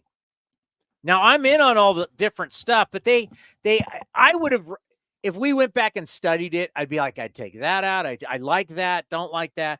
But the thing, what you got to remember, when you're doing something for the first time, right? You want to not do too crazy because you want to lure people in. You want the consumer to come in and feel comfortable. I like football. Here's Amazon Prime. I know who Al Michaels is. I know who Kirk Herbstreit is. It looks like a football game. Okay, I'm cool with this. And for all of us, we should be grateful in sports that the NFL has done this, because this is where the future is going to be. Somebody is going to come in with Major League Baseball and write a big check, and we will watch A's games on whatever platform. We're contracted with NBC through 2028, right? Is it 2027? I think it's 2027. At that point, like, for everybody, where are we going to be? Is it somebody like Google comes in and writes a huge check and we all have our games on our YouTube pages? Or do we have our games on Amazon? Or there'll be something, but that's where the future is going, because our value really isn't this guy, Shohei Ohtani. Remember Ohtani Wan Kenobi? It's a great bobblehead. Our value isn't the players anymore. Like, we think it's the stars. It's not the star. Our value is that of a content provider, and we provide live content on a daily basis. That is the value of baseball, the NBA, and hockey, is our volume of games that are live. It's live content. The streaming service I would keep an eye on going forward, starting in January of 2025. Keep an eye on Netflix. Netflix. Well, I mean, I think we might have talked about it, or we talked about it off the air. Netflix signed and WWE agreed to a deal for 10 years, $5 billion to air Monday Night Raw on Netflix. So they're going to have live content every Monday of Monday Night Raw, the most watched show on Monday nights on USA Network that's going to be moving to Netflix. And eventually, I think they're going to jump into the live sports if this goes well, because we saw the Brady roast go live on there. Now they're going to see something episodic every week with Raw. If they're able to pull this off, why not put baseball or hockey or something on Netflix? The Red Sox documentary about 04 is coming out on Netflix. They've been doing more wrestling stuff on there, but they have other, like, the baseball stuff. They stepped up. I think they did receiver on, the NFL receivers. They did quarterback with Peyton Manning and the quarterbacks they followed. Yeah. They're doing something with the NBA now. I think it's called Starting Five. They follow like people like Anthony Edwards and other players in the NBA. So they're doing a lot of sports-based content on there, and I think that's the next push for them, is they're going to try to get live games on there. And it was huge to have the number one sport, because every sport's dabbled in it, right? Every sport has dabbled into this. The number one thing for all of us was that the number one sport, the NFL, did it. So people had to do it. Yeah, right? If you're going to have a pay-per-view golf event, right? They've tried those. It's, it's like the fact we had YouTube on baseball YouTube games. And Facebook. The fact that you did NFL and you didn't make it crazy and you didn't do all this stuff, because that was the problem with the baseball games. They just made it too crazy. They just said Al Michaels, Kirk Herbstreit. I don't know who's the sideline. I forgot. But have a girl on the sideline. Kaylee Hartung. Boom, here we go. It's a football game. It's on Amazon Prime. Away we go. Yeah, the only sport I don't think. But the whole point is it conditions us. Yeah. Right. It's not going to be crazy anymore. Now that we have added the NFL on Amazon Prime, it's not going to be crazy for us anymore. I think the only sport, if you look at the major four in the U.S. that doesn't stream, I don't think the NBA does. But the other three, like hockey's on ESPN Plus. But if all of a sudden the Warriors are on Amazon, you're going to – I watch football on Amazon. Yeah, I don't think it's – because what? Is that where they're going now with next year after Turner? I think they're going – I forget where they're – I didn't follow closely enough. But I just use that as an example. Yeah, no, you're right though. As long as the first big guy into the pool, I know other sports had done this stuff, but the first big guy in the pool, right? Everybody's like, should we go in this pool? Well, when you watch the star go into the pool, well, I guess it's okay. We all go into the pool. That's the whole point, right? We've now been conditioned by the NFL. So if the NFL can go in the pool, we all can jump in. So I'm going to have no problem if all of a sudden I turn it on and there's Dallas and Jenny or Chris on YouTube or Hulu or Amazon. I'm not going to be like freaked out. If you see us doing a pregame show, I'm not going to be freaked out, right? Because I'm not used to it. We all are. It's tough to let go certain things, but we're all having to let go of terrestrial radio. We're all having to let go of network television. It's all going to be streaming. But the thing about streaming is, as long as like this, we didn't do anything crazy with A's Cast Live. Put some bobbleheads down. We've got who do you think of when you see this helmet? I always think of Gene Tennis. I was going to say him or Reggie. Right. So we didn't make things crazy. We gave you something, so to condition you that this is not because sometimes you see some streaming stuff and you just look at, it's like guys that look like they're in their office, or so it's just like, it's either really bland or they do stupid crazy. You want to condition people to just, get them used to it. And then you start changing things. But this is that's why we created A's Cast. This is the world. This is where we're going. So it's like when I have to explain A's Cast to people, I just go, listen, streaming, whether you're listening or watching, is where it's going to be. Right? You're going to still watch it on a television, on your computer, an iPad, on your phone. It's just not going to be coming from network TV, or it's going to be coming from a terrestrial radio station. I'm pretty sure I'm pretty sure MLS now. I could be wrong, and pardon my ignorance if I'm wrong. I'm pretty sure they stream all their games on Apple TV.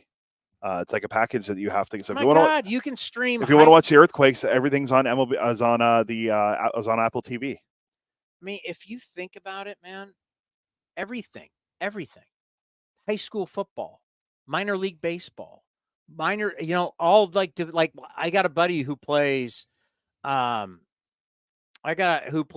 a D2 baseball. He watches his son's game because they stream all the games. So lower level sports have been streaming all their games for a long time. I love hearing that about D2 schools doing that. As a D2 graduate, I think it's great that they're able to pull it off. Yeah. You can stream like the Stockton games and San Jose Giants games. Totally, yeah.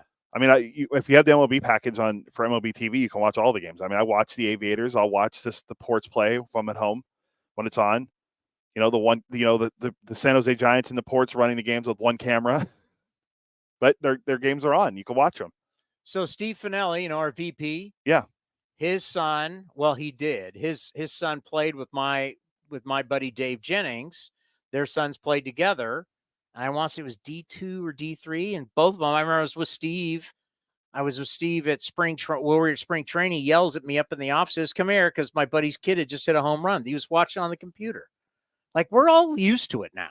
It's just how do we get everybody on the same page? Because that's going to be the tough thing. My thing is going to be, how do you tell the Phillies of the world and the Yankees that, the Yankees bought into their own, right? Yeah. So that's a whole nother thing. And the Cubs. But how do you tell the Cubs created their own. I mean, they created their own. The Yankees created their own. But you can factor those in, but because you're creating it. But how do you tell people that are still just getting a big check from, like us, Giants, we're all like Phillies. Blue Jays from Rogers, yeah. Like, I don't know. I don't know how you do it. Smarter people than me. But that is the future, and I'm looking forward to it because that's what we do. That's what A's Cast was created for. Steve Sachs. It's going to be great to have him on. You think about his career, a terrific career, a lot to get into with him as someone who has played in some historic World Series. He knows what it's like, played for the Athletics, and hopefully we're going to be doing a lot with him as we make this move to Sacramento. Do we have him? I think so. We could try to get it. Steve, welcome to A's Cast Live. How are you? Hey guys, how you doing? Well, it's an honor to have you on the program. Thank you. I grew up watching your career. I know what a career you had, and look forward to doing a lot of stuff with you in the future. You know, so much to talk about with the World Series, but the one thing that I wanted to lead off with, because, you know, when you came up, I mean, you won 2 World Series titles. You came up early, right out of the gate, won a World Series, and you did it with Fernando Valenzuela. Yeah. I was a kid growing up in San Diego, and I was trying to tell people, you'd go to Padre games, it'd be, you know, like we'd seen at the Coliseum, 13,000, 15,000 people. Right. And all of a sudden, Fernando comes in and pitches. It's like an NFL game. 60,000 people there. Was Fernando Mania. Yeah. I mean, you lived it around the country. It was a phenomenon. And first of all, nice to be on with you guys. Thanks for having me.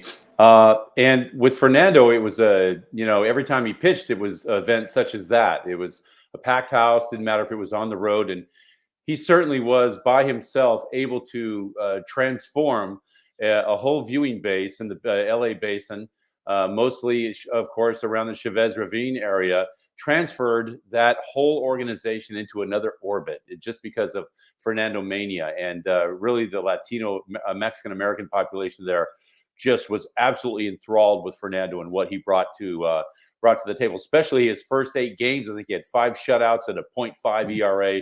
Just off the chart what he brought. Fernando was amazing. What was it like for you during that time? You're coming up, right? You're a kid. Mm-hmm. Here's the Dodgers. Here's the Yankees, Fernando Mania, all the stars. You've got that unbelievable infield. You got great pitching. Just for you coming up to the big leagues and just experiencing all that, most guys won't have that. Yeah, I was extremely fortunate to come to a great organization, and an organization that was jam-packed full of guys that have been there and done it before, you know, guys that I looked to. And when I was watching baseball growing up, of course, they were the nemesis because I liked the Giants and the A's. They were my 2 teams growing up here in Sacramento. And actually, I hated the Dodgers growing up until I got to, you know, be a part of the organization. Then, of course, it's different. But it was just great to be on a veteran-based team that was used to winning. It was a real nice blueprint to, you know, stamp on me, and I could kind of see how this is done. And I was fortunate to be on that team. Well, you played in a couple World Series. You got some World Series rings. Obviously, tonight is huge. Game 5. Gerrit Cole is going to be on the mound. I mean, this is the career moment for him at 34 years old, signed the big contract. This is why they signed him. Just tell us, as a player, what is like Yankee Stadium, Game 5? You got the two big markets, LA against New York. Just what is it like as a player, the energy and playing in a game like this? Well, first of all, when you're out there on the field playing in these 2 markets, when you're between the lines, that's actually when you feel the most freedom and when you're the least nervous. All that stuff built up before the games is all the hype. It's all the butterflies sink in then. But when the game actually starts and you're playing, and it's like, this is just kind of regular, run of the mill stuff I do every day. And they'll get to that point pretty early on. By now, it's they're used to it, of course. But it's great to play in these 2 markets because the heightened awareness for these games is just absolutely off the chart. And but once the games start, you know, they just sink right into their normal things that they do every day, and they're going to be fine. It's so interesting how you bring that up because a lot of the fans don't see it. The amount of media that are around you inside the clubhouse, from the time you leave the clubhouse, you're out on the field. It's like you can't breathe. Like it's hard to like even just dress at your locker in the clubhouse. So it really makes sense to like, all of a sudden I get out on the field. I get away from all these people. That totally makes sense. Yeah, and it's no understatement when you talk about the amount of people, like you mentioned, that are at your locker. I mean, they know you're coming in. They see you come in to get dressed, and they're there. They're waiting for you. They've got little insider questions for you. They want to find, everybody's looking for a little bit of an edge to bring to the respective companies, and they can report on it. So there's always a ton of people there, always looking for that finer point, if you will. But like you said, game starts and you're into soft toss and you're taking your swings and everything. Man, it's like you got a sense of freedom, and it's really good. we see pitchers not go deep in games now. And that theory of we do not want the starter to go a third time through. But the thing that we've started to see in the postseason is you hitters, now that you're seeing the same reliever multiple games, multiple times, you're now getting more used to these relievers. I understand in the regular season, we just want to throw a volume of pitchers at you. But once you get into the postseason and you're now playing a team for the fourth, fifth, sixth time, what's it like when you've now seen that reliever multiple times as a hitter? You nailed it. Absolutely right. The more familiarity you have for the hitter, the advantage goes more to the hitter. The least amount you see the guy, more advantage to the pitcher. But I'm not a big advocate so much on all the sabermetrics. Hey, I think you'd be crazy not to use it. Is a great backup, but I think the real baseball acumen of the man that's hired in there called the manager, I would really rely on this guy. For instance, when Freddie Freeman was going through the issues where his little boy was in dire straits for a part of the season, baseball, the numbers aren't going to tell you the real way Freddie is feeling when he walks through the door that particular day. I mean, is he going to perform the same way when his little boy is in big trouble with the illness that he had? Probably not. Or when somebody comes to the ballpark and let's say they have a bout of the flu that they're dealing with. I mean, the numbers aren't going to tell you exactly the numbers that he might be able to put out. They might be optimal, but they may not be. So I think sabermetric parts are good. And like I said, crazy not to use the evidence that's there, but I don't think it's the end all. And so I think that these guys, day to day, you're human beings. They make mistakes. They do things that are crazily good too. So, it's not just numbers, but it's the manager really has to have his finger to the pulse with his ball club. One of the great signs yesterday at Yankee Stadium was a Yankee fan holding up a sign, "Freddie, please stop." I mean, I saw that. He's in red.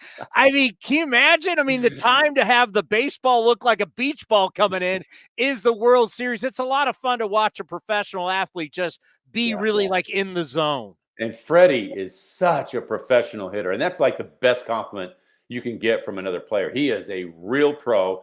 He's a professional hitter.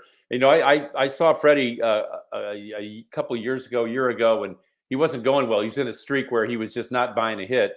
And I saw him in batting practice. I was down at the stadium down in LA, and I saw him hit every ball on a line right at the shortstop, hitting the ball, staying on it, tracking it, letting it travel a little bit, hitting that ball the other way on the line. And what happened when he got into the game?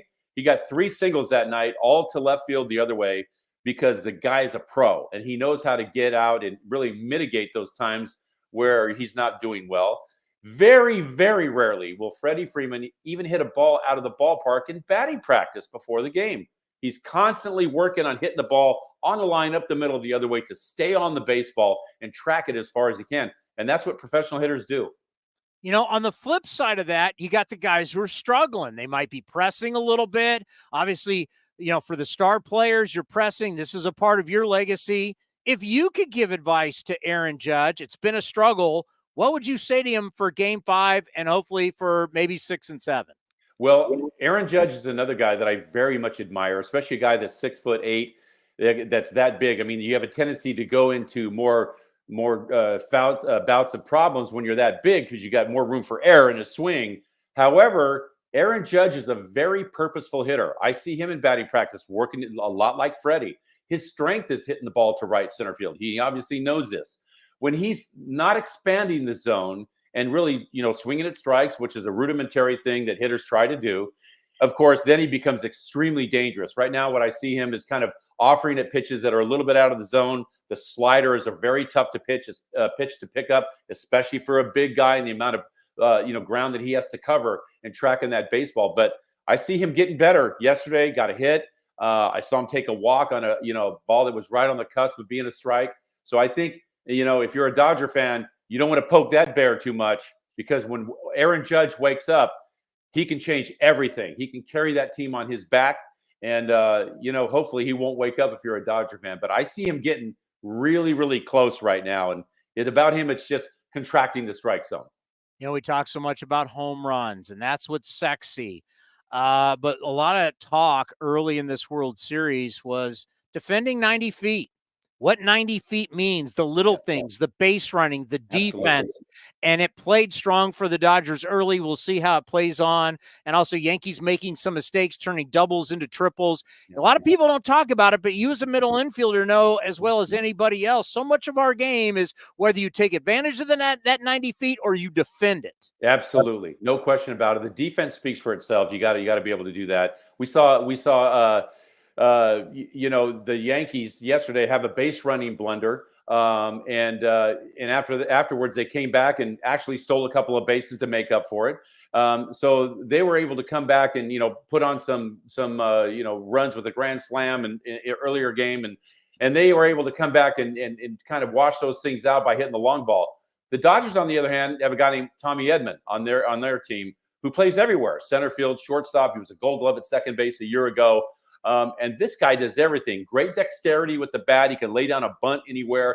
I think that element of the game is coming back, and I think it's going to be extremely valuable for teams looking forward, starting maybe in the winter meetings, how people are going to look for players like this. And they're very, very important, not only for the defensive side, but to be able to do those little things, i.e. steal a base, make a bunt, hit the ball the other way.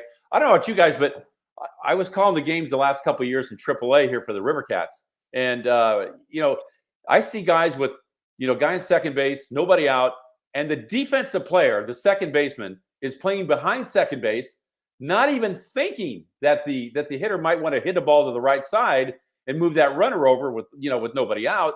They still shift way over there. There's a chasm between the second baseman and the first baseman where you could drive a truck through there. And yet they don't even offer to defend that. It's all about launching the ball out of the ballpark, even in times where you should move the runner over. So this game has definitely changed. Can you imagine a young Steve Sachs going to the plate, hitting 195 and still just trying to hit home runs? Oh, listen, let me tell you what would happen. If I did that and I tried to hit the ball, pull the ball, and there was a guy in second base and nobody out, the manager, Lasorda, would never have to say a word to me, because about 7 veterans on that team would have absolutely eviscerated me before I got back to the dugout. It would have not even been a question. But this game is not the same as far as that goes. They want to see the long ball, and it's exciting when it happens, but maybe takes a little bit away from the game.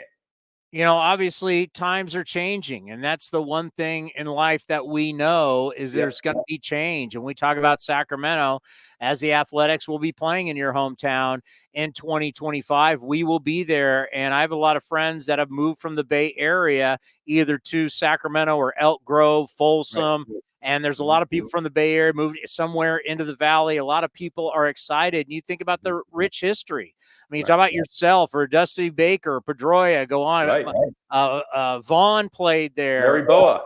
Larry Boa. We've had him on the show. Fernando Vina. I mean, there's been a lot of great players. Sac City, as a community college, has produced so many great players. So I just talk about the excitement that a lot of people have in your area, that finally you've produced a lot of big leaguers. Now a lot of big leaguers going to be playing every day in Sacramento. Yeah. Another guy I thought about, R.J. Reynolds from Sacramento as well.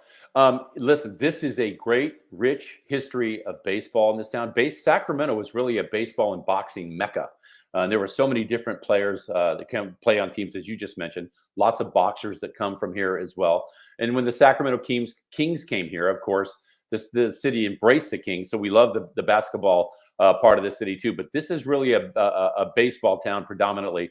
And so you're going to see a city that is absolutely going to be enraptured.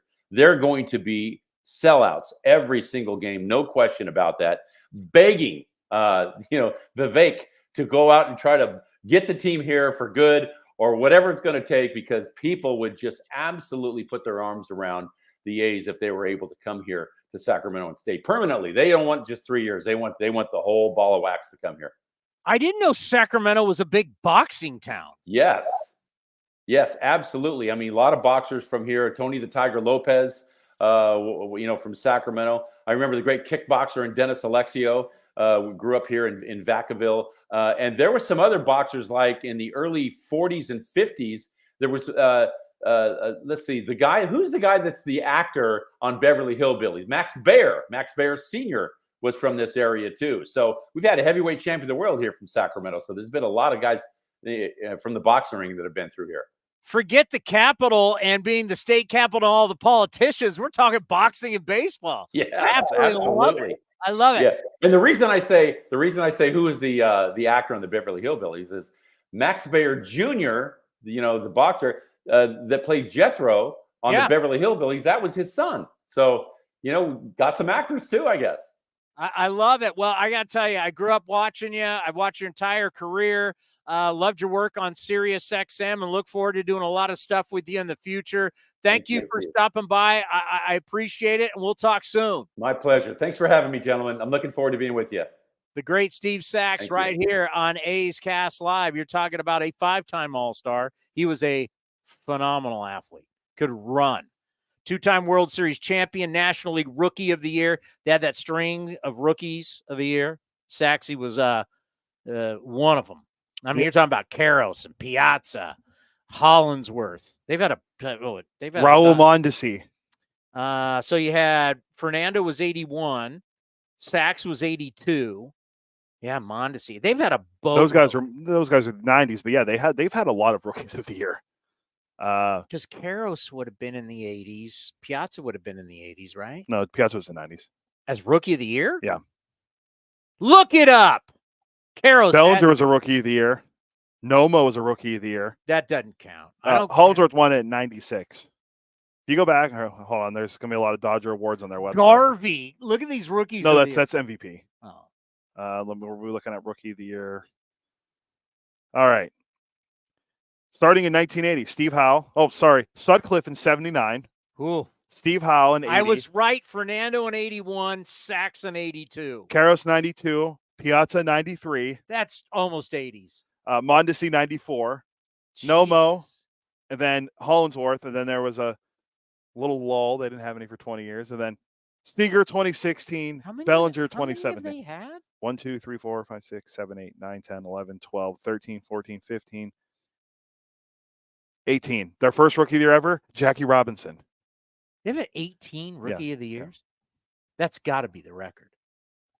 Well, there's one every year in the National League American League, so I might be out over my skis on that one. But 18, the A's have had a lot, but man, that's a lot. Let's see if this is an easy Rookie of the Year winners. Let's see. The Dodgers have one more than any. The Brooklyn/Los Angeles Dodgers have the most. So 18. I wasn't crazy. No. Crazy. Just plain crazy. 18. That just seems like such a dramatic amount. I wonder if it has who the other. Twice the number of twice the total of the Yankees and members of the A's and Philadelphia and Oakland A's who have 8. So we're second. We're tied for first in the American League. But at some point, these organizations have been playing baseball for well over 100 years. I mean, at some point, you better be winning something. Crazy that there's only. I mean, you can't compare like the Rockies or the Marlins to the Yankees, Dodgers, Phillies, A's. Teams have been around since Pirates, 1901. Can you name the 2 Rookies of the Year that also won the MVP in the same year? That would be Ichiro. That's correct. It's got to be 2 Ichiro. Oh, Fred Lynn. Fred Lynn, yep. I just saw it on Look there. at that. I knew it was Ichiro. Why do I never get, as the kids are saying, my flowers for answering your bizarre trivia questions? You've never given me kudos. There was a question you had to ask me about RBIs in the World Series. Yeah. If you get this, I'll go buy you dinner right now. Most RBIs through the first 4 games of the World Series. Freddie Freeman just broke the record. He now has 10. There's 3 of them. Who am I? One of the 3. Mickey Mantle. No, but it's always smart to guess Mickey Mantle because literally Mickey Mantle he's almost on every World Series. Yogi Berra. No, also a good name. How many World Joe Series? DiMaggio. No, every Yankee from the 50s. Yeah, they're always on some list. Harold Reynolds mentioned that last. There was some list they put up, and Harold Reynolds just starts laughing. He goes, Mickey Mantle's on like every one of these World Series lists. I mean, yes. That's all they did was play in the World Series. Okay. So we went Mantle. There is 2 Yankees on here. Gehrig Gehrig is 1. You're not getting the other The other Yankee? Yeah. It would be 1960. Go into your 1960 Yankee memory book. Oh, that was against the Pirates that they lost the World Series to, thanks to Bill Mazeroski. Roger Maris. Bobby Richardson. The one that you will never get, but if you did, I'd be super impressed. Is it, hold on, 1959? No. Oh. 1993. I always loved the way this guy played. This guy. Was it the Blue Jay? He's a Blue Jay. Now, don't overthink it and don't go crazy. He was involved in one of the most high-profile trades.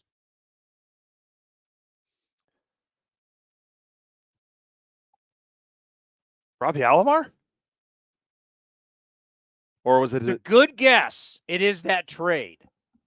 Sandy Alomar? Sandy Alomar was not in that Oh, trade. so in the Roberto Sandy Alomar Alomar would go to the then Indians. This guy was a part of that trade.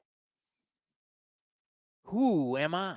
I'm trying to think who else is on that. I mean, there's so many good players on that. There's 4 guys in the trade. Just tell me. Tony Fernandez. Oh, nice. Slick fielding shortstop. Tony Fernandez had 9 RBIs in 1993. Because there was another one. Do you remember who was in that trade? Well, those 2 guys. Fernandez and Alomar. Well, they were basically flop for each other. Who were the 2 power hitters flop for each other? Crime Dog in that deal? Fred McGriff 4. So it was you basically had 2 middle infielders because at that time, if you don't know this, Robbie Alomar was projected to be a shortstop, but he didn't want to play shortstop, and I think that decision would work out for him. Yeah, he had a nice little career. So you basically flip 2 middle infielders and 2 power hitters for each other. Who went from San Diego to Toronto, and who went from Toronto to San Diego that were 2 great power hitters? Well, Crime Dog went from San Diego to Toronto, right? He went from Toronto to San Diego. Okay, so someone from San Diego to Toronto is a power hitter. Touch them all. Oh, it was Joe Carter? Touch them all, Joe. You'll never hit. Yeah, it was a massive trade. It was Joe Carter and Roberto Alomar for Fred McGriff and Tony Fernandez. That's a pretty big deal. That was a massive trade back then.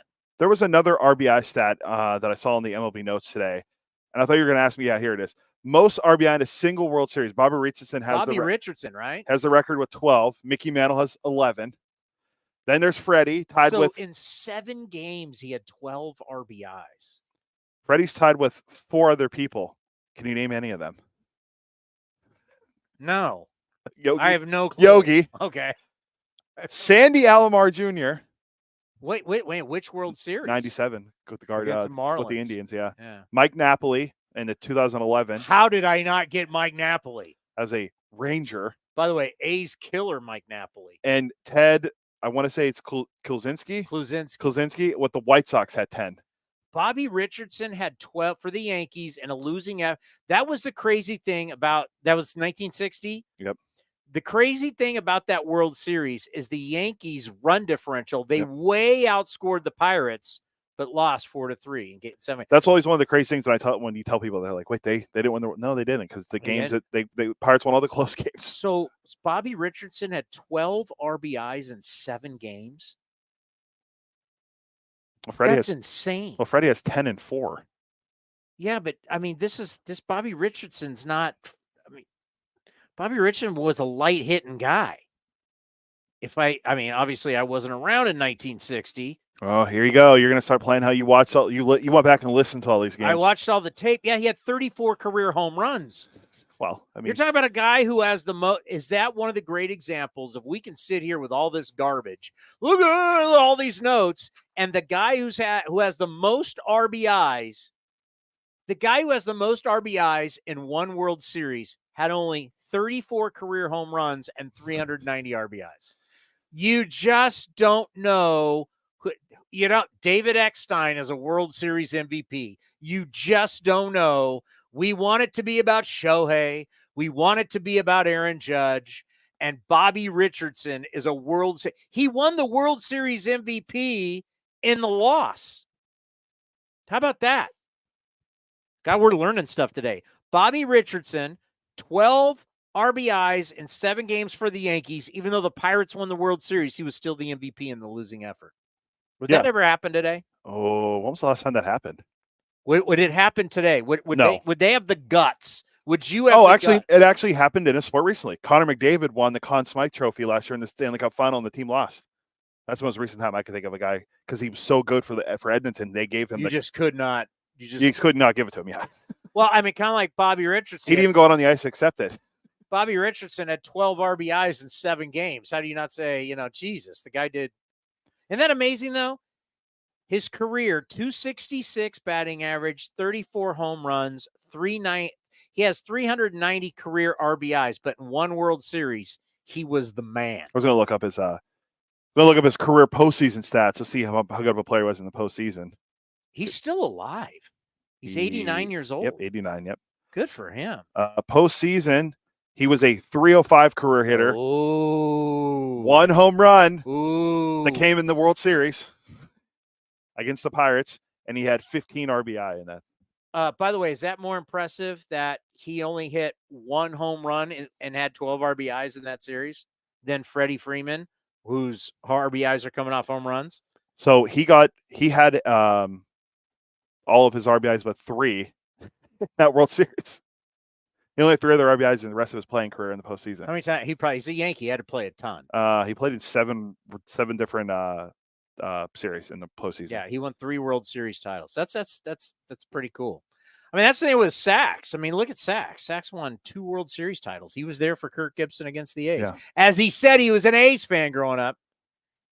And Likes the Dodgers. And an A's player. Silver Slugger Award winner, Rookie of the Year.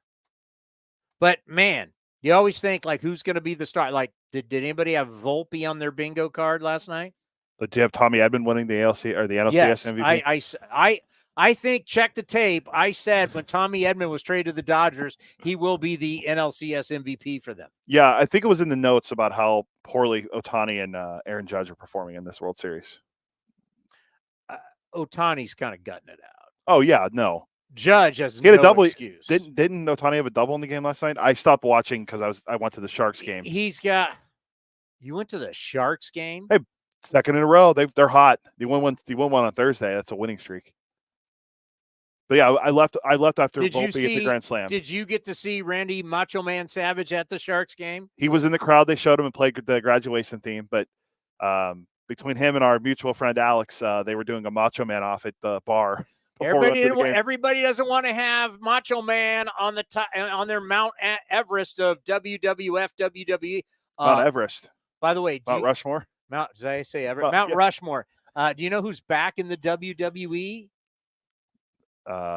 He's been down in Baja. You talking about Jesse the Body? Jesse the Body, at like 73 years old, is signed back up to start doing stuff in wrestling. Because Vince is gone. He hates Vince. He's been down in Baja. Yeah, so Triple H brought him back. Good on them.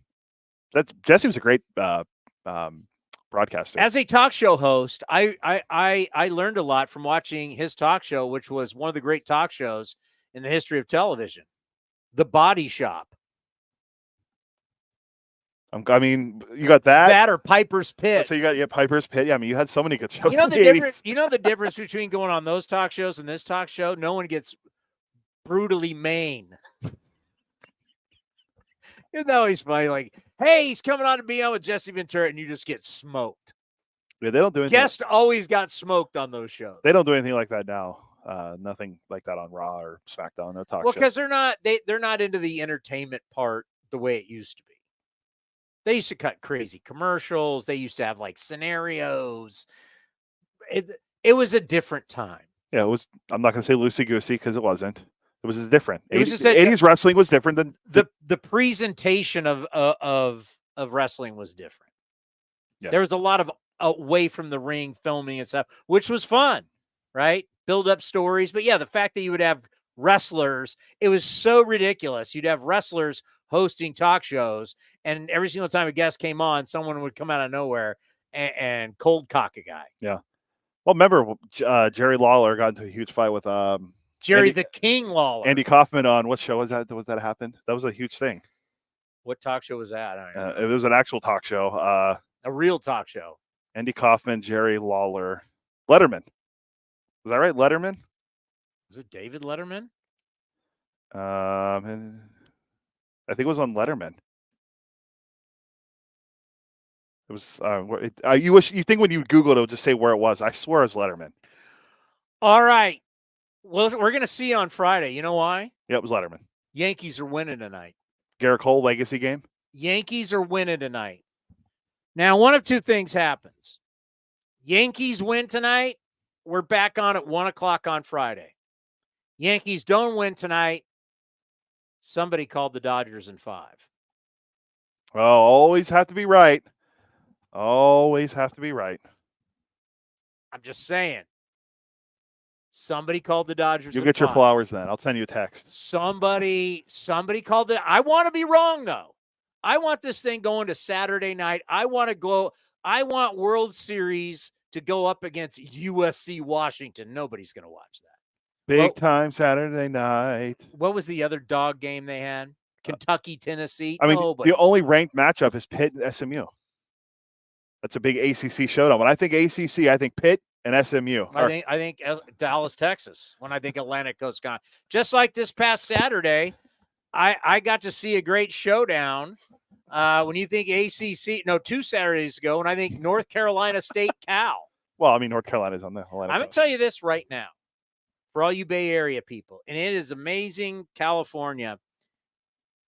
Cal's loving being in the ACC. I haven't been over to Stanford, but Cal's the footprint. Don't worry, no one else is going there either. The footprint is much bigger than whatever the Pac-12 was. The footprint's big. You're now playing against big time programs, and this isn't hanging out in Corvallis. Wow. I mean, you're going to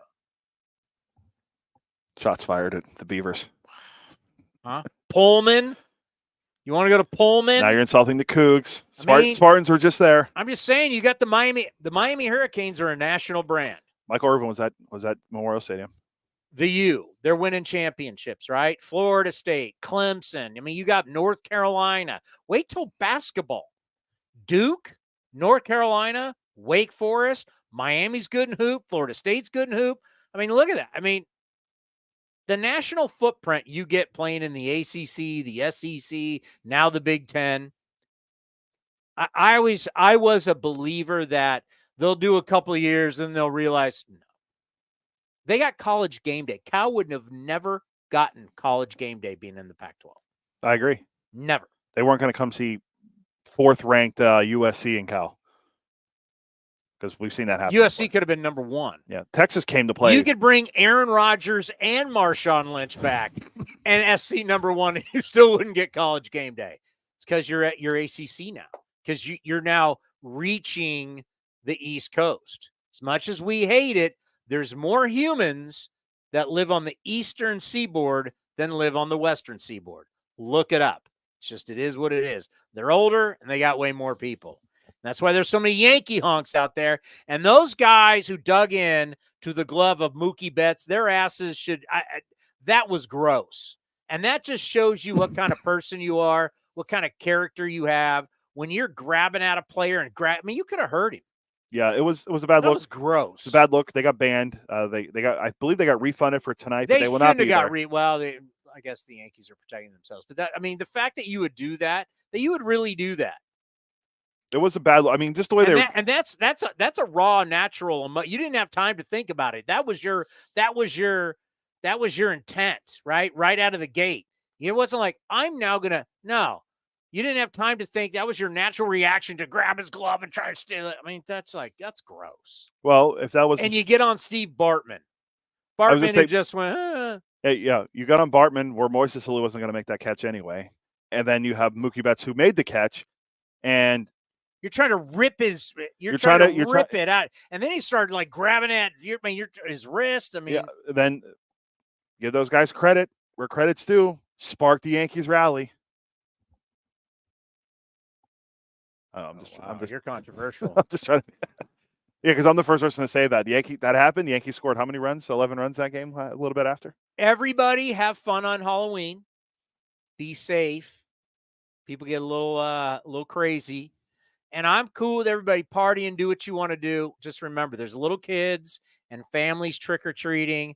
Drive safe, drive slow, honor the tradition of children going out and trick-or-treating. and just make sure, have a good time, everybody, on Halloween, but just be cognizant of all the little kids that are out there trick-or-treating. I got the house. My house is almost done. I was a little late to the process this year. I had that traveling, and we took a little hiatus, but my house is about fully decorated, ready to rock. Halloween's. I know Halloween's big for you. Well, it's kind of, my kids being gone, it's not the same. I went to ask it the other day. I had a neighbor who really came by and went, "When are you putting it up?" Like, a couple of the neighbors have talked to my wife of that, because normally we have the most stuff going on the block, and we've been dark, and the neighbors kind of They're concerned. Shots fired. They kind of, why does your lazy ass not have all the Halloween stuff up? We like it, right? So I felt bad. Actually, you're going to help me right now with some tombstones. Oh, I do tombstones. I got skeletons. I got lights. I got it. But it's going up late. Hey, listen, you have to have it up by game day. Not game day yet. Not game day. It's pregame. Anything before the 31st is pregame. I got to be ready to rock for the game. And as you know, being a former reliever, 8 throws, I'm ready to go. I don't need a training camp. Well, I'm looking forward to helping you and getting it up, because Halloween for me is always, it's just another day. It's a day for me to party because my birthday is the next day, so I celebrate early. Your birthday's Thursday? Birthday's Friday? Friday, yes. Ooh, we could have a birthday show. We need the Yankees to win, because if they don't, I'm going to have to rub it in your face that I was right. Not just me, our entire group chat. I forgot about the group chat. Oh, I'll have a very sarcastic text to all of our broadcasters if I end up being right. But I hope I'm wrong. I want to see Game 6. At least give me Game 6. At least give us Friday night World Series. That's awesome. Still checking. Their ratings have not been released from last night still that I've seen. Fox has not put it out on. Right? At least we got to get a Game 6. We got to get back to L.A. I think if we get to Game 6, we can then say we got a full bang for our buck.